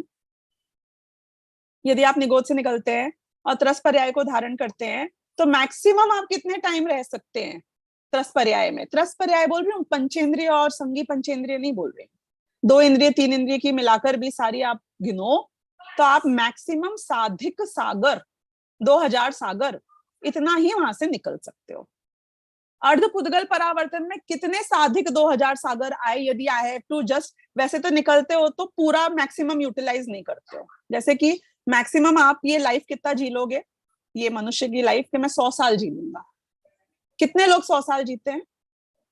इक्के दुक्के, 20 30 40 50 सब में मर जाते हैं। तो साधिक 2000 सागर कोई यूटिलाइज नहीं करता है, फिर भी जो करते हैं वो बहुत कम होते हैं, फिर भी आप टोटल अर्धपुद्गल परावर्तन को अगर 2000 सागर से डिवाइड कर दो तो इसका मतलब है कितनी बार निगोद जाना पड़ेगा? 1 बार नहीं, 2 बार नहीं, अनकाउंटेबल टाइम्स निगोद जाएगा ये बीच बीच में। निगोद कैसे जाएगा? सम्यक दर्शन लेके निगोद जाएगा। सम्यक दृष्टि तो प्रथम नरक बिन षटभुज ज्योतिष है भाई साहब। तो जो निगोद चला जाता है he is as good as a मिथ्या दृष्टि, बट अर्धपुद्गल परावर्तन से ज्यादा नहीं रहेगा। यानी जब उसका काल पकेगा, जब उसको मुक्त होना है तो वापस सुलट जाएगा। तो इसलिए ऐसा पॉसिबल है कि हम में से कई लोग या कुछ लोग पहले, हो सकता है कभी हमने सम्यक दर्शन की प्राप्ति कर ली हो, उसके बाद में हम निगोद विगोद घूम घाम कर सब कुछ वापस पूरे के पूरे उल्टे होकर काली मां में डूबकर वापस आ गए हों। That is pretty much possible. Possible does not mean ये भी हो सकता है कि हम नित्य निगोद से निकले हों और उसके बाद तीसरे भव में हम मनुष्य बन गए हों, ये भी पॉसिबल है। पॉसिबिलिटी तो इनफाइनाइट हो सकती है, तो कुछ भी पॉसिबल हो सकता है। यहाँ पर आपको ये भी अगर करना नियोग की दृष्टि से बताऊं तो अनादिकालीन मिथ्या दृष्टि को एक बार जब सम्यक दर्शन होता है तो मिथ्यात्म प्रकृति जो है दर्शन मोहनीय की, उसके 3 भेद हो जाते हैं, 3 टुकड़े हो जाते हैं। लेकिन बहुत टाइम बीत जाए तो वो 3 टुकड़े फिर जुड़कर वापस एक भी हो जाते हैं। सो बेसिकली आपको जो प्रोसेस करना है ना, जैसे फर्स्ट बेबी हुआ पैदा, तो जो प्रोसेस होएगा ना 9 महीने लगेंगे और जो भी प्रोसेस है बेबी को होने में, छठा बेबी होएगा तो भी उतना ही लगेगा ना। The process does not change, the time does not change, वही 9 महीने लगने हैं। तो इससे कोई फर्क नहीं पड़ रहा है कि आपको अनादिकाल से एक आध बार हो रखा है कि आज तक नहीं हुआ है। I mean, you will still have to do the same. So it is not making a difference to your current, पुरुषार्थ, efforts, direction, process. वो तो सेम ही रहने वाला है। ठीक है जी, थैंक यू दीदी। नेक्स्ट क्वेश्चन है, एक शंका है कि द्रव्य को उसके गुणों से पहचाना जाता है या पर्याय से। ये तो समझ में आता है कि गुणों से पहचाना जाता है, पर मुझे पता चला है कि पर्याय से भी पहचाना जाता है, पर कैसे? और स्पेशली जीव और पुद्गल द्रव्य को। ये किसी स्टूडेंट का ही है। नहीं, एक बहुत अच्छा क्वेश्चन है और इसका आंसर में अगर मुझे न्याय करना है तो मुझे काफी समय भी लगेगा समझाने में। What I will try to do is कि एक तो प्रवचन सार का जो द्रव्य सामान्य प्रज्ञापन अधिकार है और द्रव्य विशेष प्रज्ञापन अधिकार है, उसमें द्रव्य सामान्य part is very important for you to understand the answer of this question, क्योंकि उससे आपको गहराई आएगी। उसके लेक्चर्स हैं हमारे यूट्यूब के ऊपर, उनको आप रेफर कर सकते हैं। मैं शॉर्ट में आंसर जरूर दूंगी और ये बात आपको बता दूं कि ये कंफ्यूजन अच्छे अच्छों का रह जाता है। अच्छे अच्छों को भी पूरा पूरा पंच परमागम पढ़ने के बाद भी ये कंफ्यूजन सॉल्व नहीं होता है। सो you will have to use all your brains that you have bought to be able to crack this. ये तो मेरा हो गया डिस्क्लेमर। अब मैं आती हूँ पॉइंट पर। द्रव्य क्या है एग्जैक्टली? गुण और पर्याय द्रव्य से भिन्न है कि उन गुणों और पर्यायों का मिलाकर बना हुआ जो है वही द्रव्य है? हमने भेद करके समझा तो ऐसे भेद कर दिए जैसे कि हमने हिंदू मुसलमान के भेद कर दिए। क्यों? क्योंकि द्रव्य कोई और दुनिया का प्राणी लगता है, पर्याय कोई और दुनिया की प्राणी लगने लग जाती है उनको।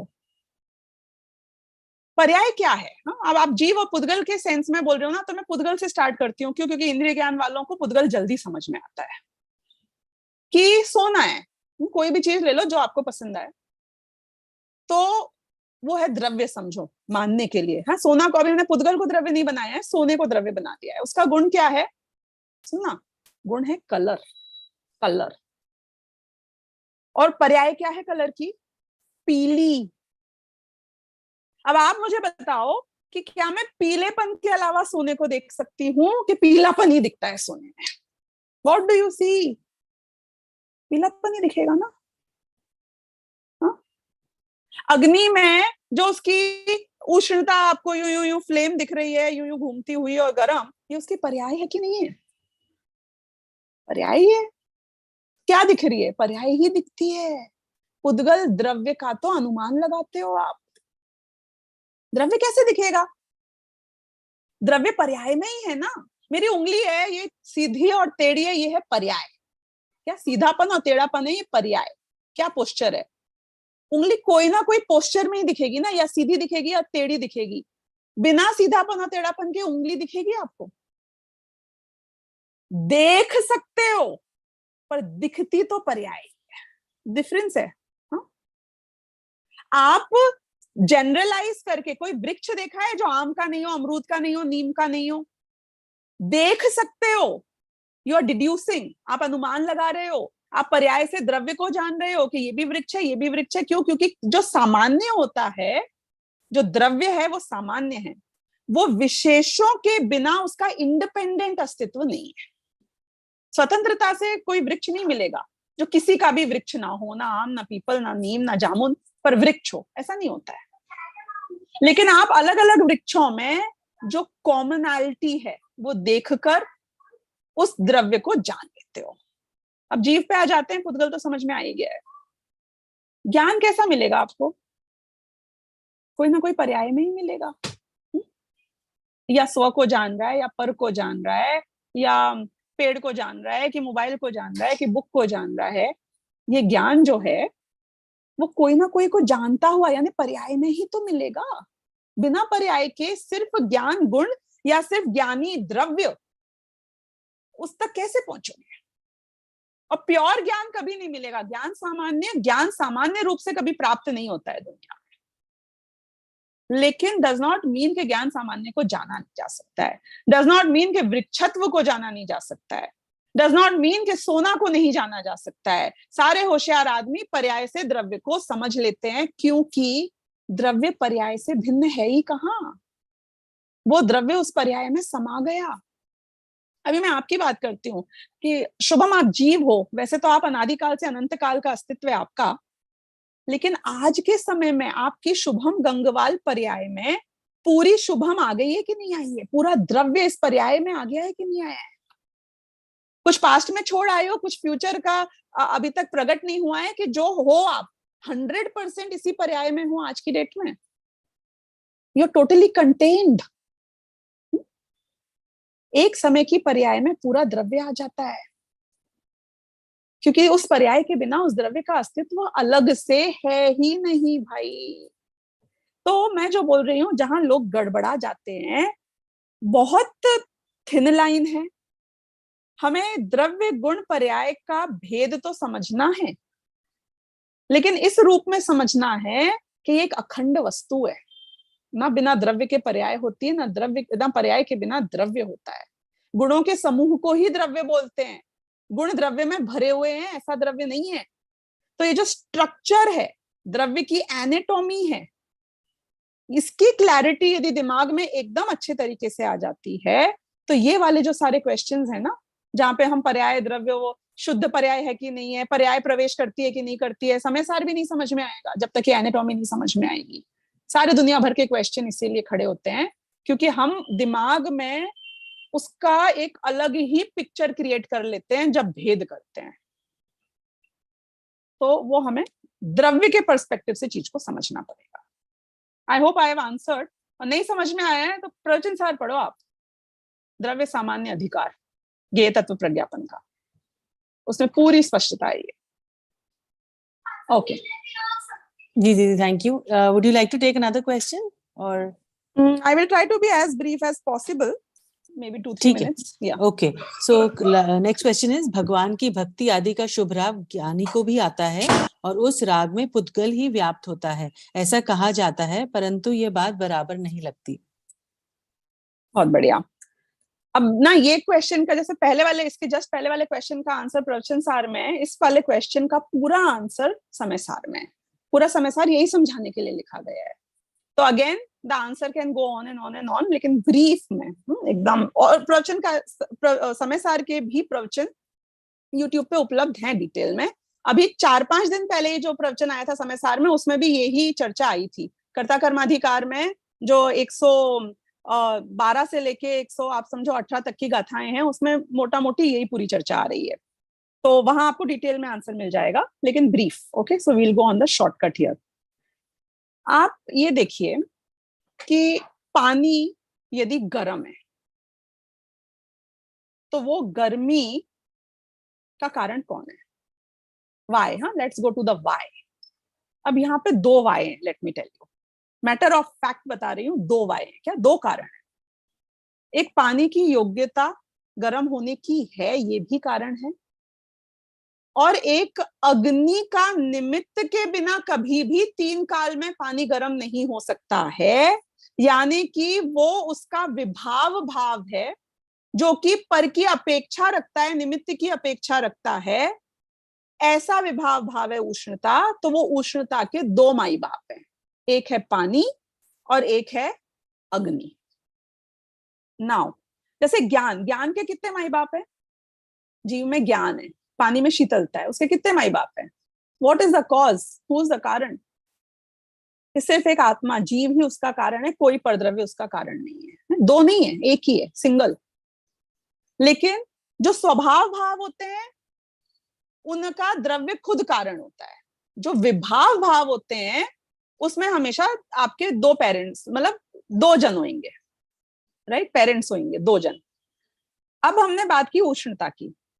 उष्णता को अब मैं पानी का कहूं कि उष्णता का कारण मैं अब अग्नि को कहूं? अब मुझे 2 में से एक चुनना है। झगड़ा तभी आता है दुनिया में, मतलब है जब आपको क्या है, 6 टी-शर्ट खरीद सकते हो तो कोई प्रॉब्लम नहीं है, जब एक खरीदनी है तो प्रॉब्लम होती है ना। एक चुननी है, दोनों में से एक कारण चुनना है। धर्म संकट वहां से शुरू हुआ। अब उनने बोला कि आप किसको इसका रिस्पॉन्सिबल मानते हो, ये डिपेंड करेगा आपके प्रयोजन पर। क्या? क्योंकि हमारा प्रयोजन गाइड करता है, व्हाट इज योर ऑब्जेक्टिव। क्योंकि यदि मुझे ये समझना है कि ये पानी ठंडा कैसे हो सकता है, तो मैं बोलूंगी अरे अग्नि की वजह से है सारी गर्मी, अग्नि को हटा दो पानी ठंडा हो जाएगा। मैंने सारा कारण अग्नि को बना दिया पानी की उष्णता का। 100% रीजन पानी की उष्णता को अग्नि को क्यों बोला? इसलिए बोला क्योंकि अग्नि हट जाएगी तो पानी शीतल हो जाएगा। पानी शीतल खुद की क्वालिटी से ही होगा। लेकिन अभी एक्शन क्या है कि पानी को शीतल करना है, तो हम उष्णता का कारण अग्नि को बता रहे हैं। फिर कोई बोलेगा कि हर चीज तो गर्म नहीं हो जाती है अग्नि से, कुछ चीजें तो वैसी की वैसी रहती हैं, तो उनमें तो योग्यता ही नहीं है गर्म होने की, उनकी क्या बात करी जाए।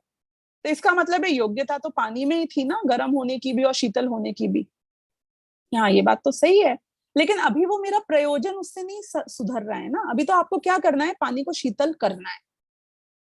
तो अभी मैं सारा का सारा दारोमदार अग्नि पर डाल रहा हूं।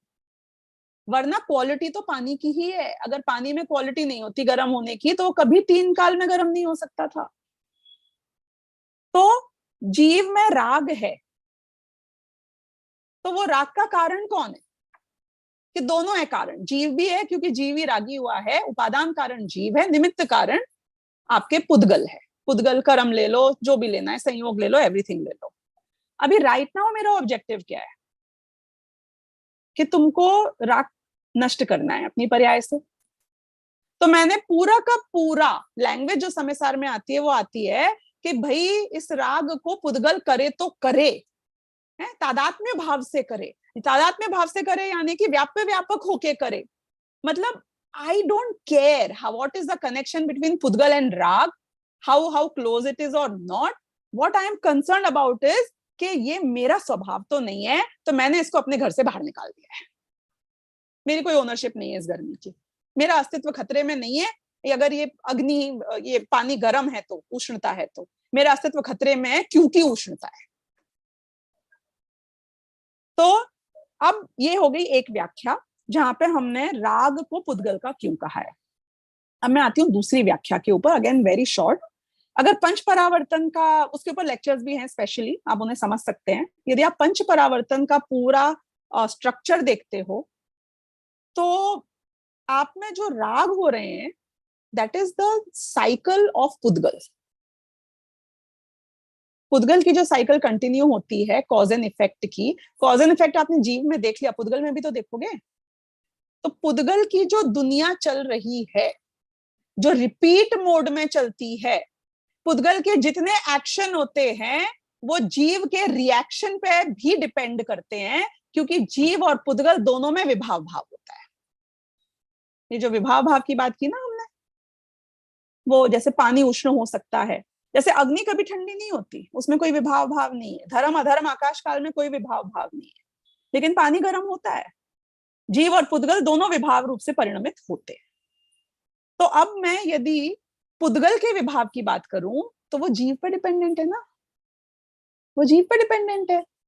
यानी कि पुद्गल रिपीट मोड में काम करता है, उसमें जितने भी एक्शन होते हैं वो सब जीव के रिएक्शन पे आधारित हैं। ताली एक हाथ से नहीं बजेगी। यदि पुद्गल कर्म का उदय आया और जीव ने राग नहीं किया तो वो झड़ जाएगा, साइकिल कंटिन्यू नहीं होगी। Now it is over. संसार की स्टोरी गेम ओवर बोलते हैं ना, गेम ओवर है पुद्गल का। क्यों? क्योंकि वो तो रिपीट मोड में काम करता है। It needs you to react. अब आपने यदि कोई भी राग किया, मंद से मंद राग किया, शुक्ल लेशा का राग किया, that is good enough for पुद्गल टू कंटिन्यू द साइकिल। आपका रिएक्शन हो गया, बस इतना ही चाहिए था उसको। कम ज्यादा से उससे फर्क नहीं पड़ता है साइकिल कंटिन्यू करने के लिए, लेकिन होना जरूरी है एग्जिस्टेंस। तो यहाँ पर वो बोलते हैं ना कि जैसे जब चाणक्य को वो बबूल का कांटा लग गया तो उसने सारे बबूल के वो जो पेड़ थे वो तो उखाड़े और फिर पूरी जमीन को खोदा और उसमें नमक डाल दिया ताकि फ्यूचर में कोई नया बबूल का पेड़ उग भी नहीं पाए। तो मेरे अंतरंग में जो ये कषायों की वृत्ति होती है, राग की वृत्ति होती है, इसका अगर छोटा सा बीज भी रह गया ना, छोटा सा एक टाइनी पार्ट भी रह गया, तो वापस यहाँ बबूल का खेत बन जाएगा। वो मैंने बताया ना, शुक्ल लेशा तक पहुंच गया, उसके बाद वापस कृष्ण लेशा तक पहुंच जाता है आराम से, conveniently, because that spark is enough to initiate a wild fire. एक चिंगारी बची रह गई तो वापस जंगल में आग लग जाएगी। तो वो राग चिंगारी है, और वो चिंगारी किसकी है? उसका स्वभाव अग्नि का ही है ना, वो वाइल्ड फायर का ही उसका स्वभाव है। वो राग वो पुद्गल की साइकिल को ही बनाएगा, मेंटेन रखेगा। तो मेरे कन्वीनियंस प्रयोजन के हिसाब से मुझे इस राग को पुद्गल की श्रेणी में डालना ही इष्ट है? मुझे ये कैंसर नहीं चाहिए भाई। ये कैंसर का एक रंच भी रह गया, ये वापस बढ़ जाएगा। पूरा एलिमिनेट करो आप इसको यहाँ से, क्योंकि छोटा सा तो है बेचारा, थोड़ा सा तो रह लेने दो उसको। इतने से में क्या फर्क पड़ रहा है कि भाई वो पुद्गल का बीज है भाई, उससे और पुद्गल जन्म लेने वाला है। You want that cancer, you want संसार, तो फिर क्यों, तुमको क्यों आग्रह है राग को अपने में रखने का? आप बता दो आपका प्रयोजन कैसे पूरा हो रहा है उससे, तो हम उस हिसाब से फिर जवाब दे देंगे। तो इसलिए राग पुद्गल का ही है। भगवान की भक्ति का राग पुद्गल का कर्म के उदय में हो रहा है। स्वाध्याय का राग जो आपको आ रहा है ये कर्म के उदय में हो रहा है। It's part of the cycle, it's part. अगर आपको देवगति जाना है तो स्वाध्याय करके ही जाओगे ना, नॉनवेज खा के थोड़ी जाओगे। तो आपको मंदिर जाने का भाव आएगा, स्वाध्याय करने का भाव आएगा, उपवास करने का भाव आएगा। किसी को अब पंच परावर्तन करने के लिए आपको ऊपर के स्वर्गों में भी तो जाना पड़ेगा। कैसे जाओगे? संयमधारी जाता है, संयम लेना पड़ेगा, यानी कि द्रव्यलिंगी भी बनोगे आप, क्योंकि द्रव्यलिंगी लिए बिना उतने ऊपर के स्वर्ग तक कैसे जाओगे? और नहीं जाओगे तो फिर पंच परावर्तन पूरा कैसे होएगा? तो वो द्रव्यलिंग लेना है तो आपको व्रत के भाव आएंगे। वो व्रत के भाव आए हैं ना, वो कर्म के उदय में आए हैं। वो पंच परावर्तन का पार्ट है, वो पुद्गल की साइकिल का पार्ट है। तो मैंने शॉर्ट में कोशिश करी है इन सबका जवाब देने की। अगर ये वोकैबुलरी आपको लैटिन और ग्रीक लग रही है सारी की सारी, तो I am so sorry, but we don't have the time to do justice to that. आप विस्तार में इनके प्रवचन सुने और कोर्स करें। Okay, thank you so much दीदी। And I would like to tell everybody कि दीदी के रेगुलर होते हैं पूरा मंडे टू फ्राइडे प्रवचन सार जी और समय सार जी पे, और संडे को होता है इनका आप मीमांसा पे। तो आप इनके चैनल पे जाके सब्सक्राइब भी करिए and you will get all your answers there. And thank you दीदी once again for this giving us this beautiful platform, जिससे हमारी स्वाध्याय और हमारा ज्ञानवर्धन हो रहा है। Thank you so much once again. this is a great platform. Tanuji has it's her brainchild and she has initiated this and she is managing it all independently, and I think it's a very commendable thing that you are doing, क्योंकि बहुत लोगों में प्रभावना हो रही है। मैंने कई लोगों से सुन लिया है ये यहाँ वहाँ बोलते हुए कि हम 5 साल का कोर्स तो अभी तक ज्वाइन नहीं कर पा रहे हैं, पर जब तक वो ज्वाइन नहीं करते हैं हम पीएचडी क्लब तो रेगुलरली ज्वाइन कर रहे हैं। एंड लॉट ऑफ लोग जिनके अभी तक बैचेस स्टार्ट नहीं हुए हैं वो इसको अटेंड करते हैं, सुनते हैं, और बहुत सारे लोग जो बीच के सेमेस्टर्स में हैं वो रिवीजन के लिए इसको ज्वाइन करते हैं और सुनते हैं। तो I think it's a very very commendable work. And with Tanu ji, Shubham ji, I mean these are all the regulars, Chitra ji, I may not have taken all the names and I'm sorry for that, but you know, the entire team deserves a lot of applaud. So great work. Thank you. Channel का नाम है स्वानुभूति Jain. Somebody just think स्वानुभूति Jain है YouTube channel का नाम. I will share it in the group also. Yeah. And जी thank you so much दीदी, and हमारी पूरी टीम की तरफ से थैंक यू सो मच। अब हम आगे बढ़ते हैं। I would like to invite Chitra ji कि वो आकर हमें थॉट ऑफ द वीक और स्तुति बताएं। Chitra ji, over to you. Thank you Tanu ji. तो आज का थॉट है, पुण्य के उदय में पाप के परिणामों का भय रखना। आई विल रिपीट, पुण्य के उदय में पाप के परिणामों का भय रखना। तो with this I will take the Jinvani स्तुति एंड एंड द प्रोग्राम। निज निधि निज में बताई यह अनंत उपकार है, जिनके लिए जिनवानी माँ को वंदना सत बार, जिनके लिए जिनवाणी माँ को शत बार। 9 बार नमोकार करेंगे।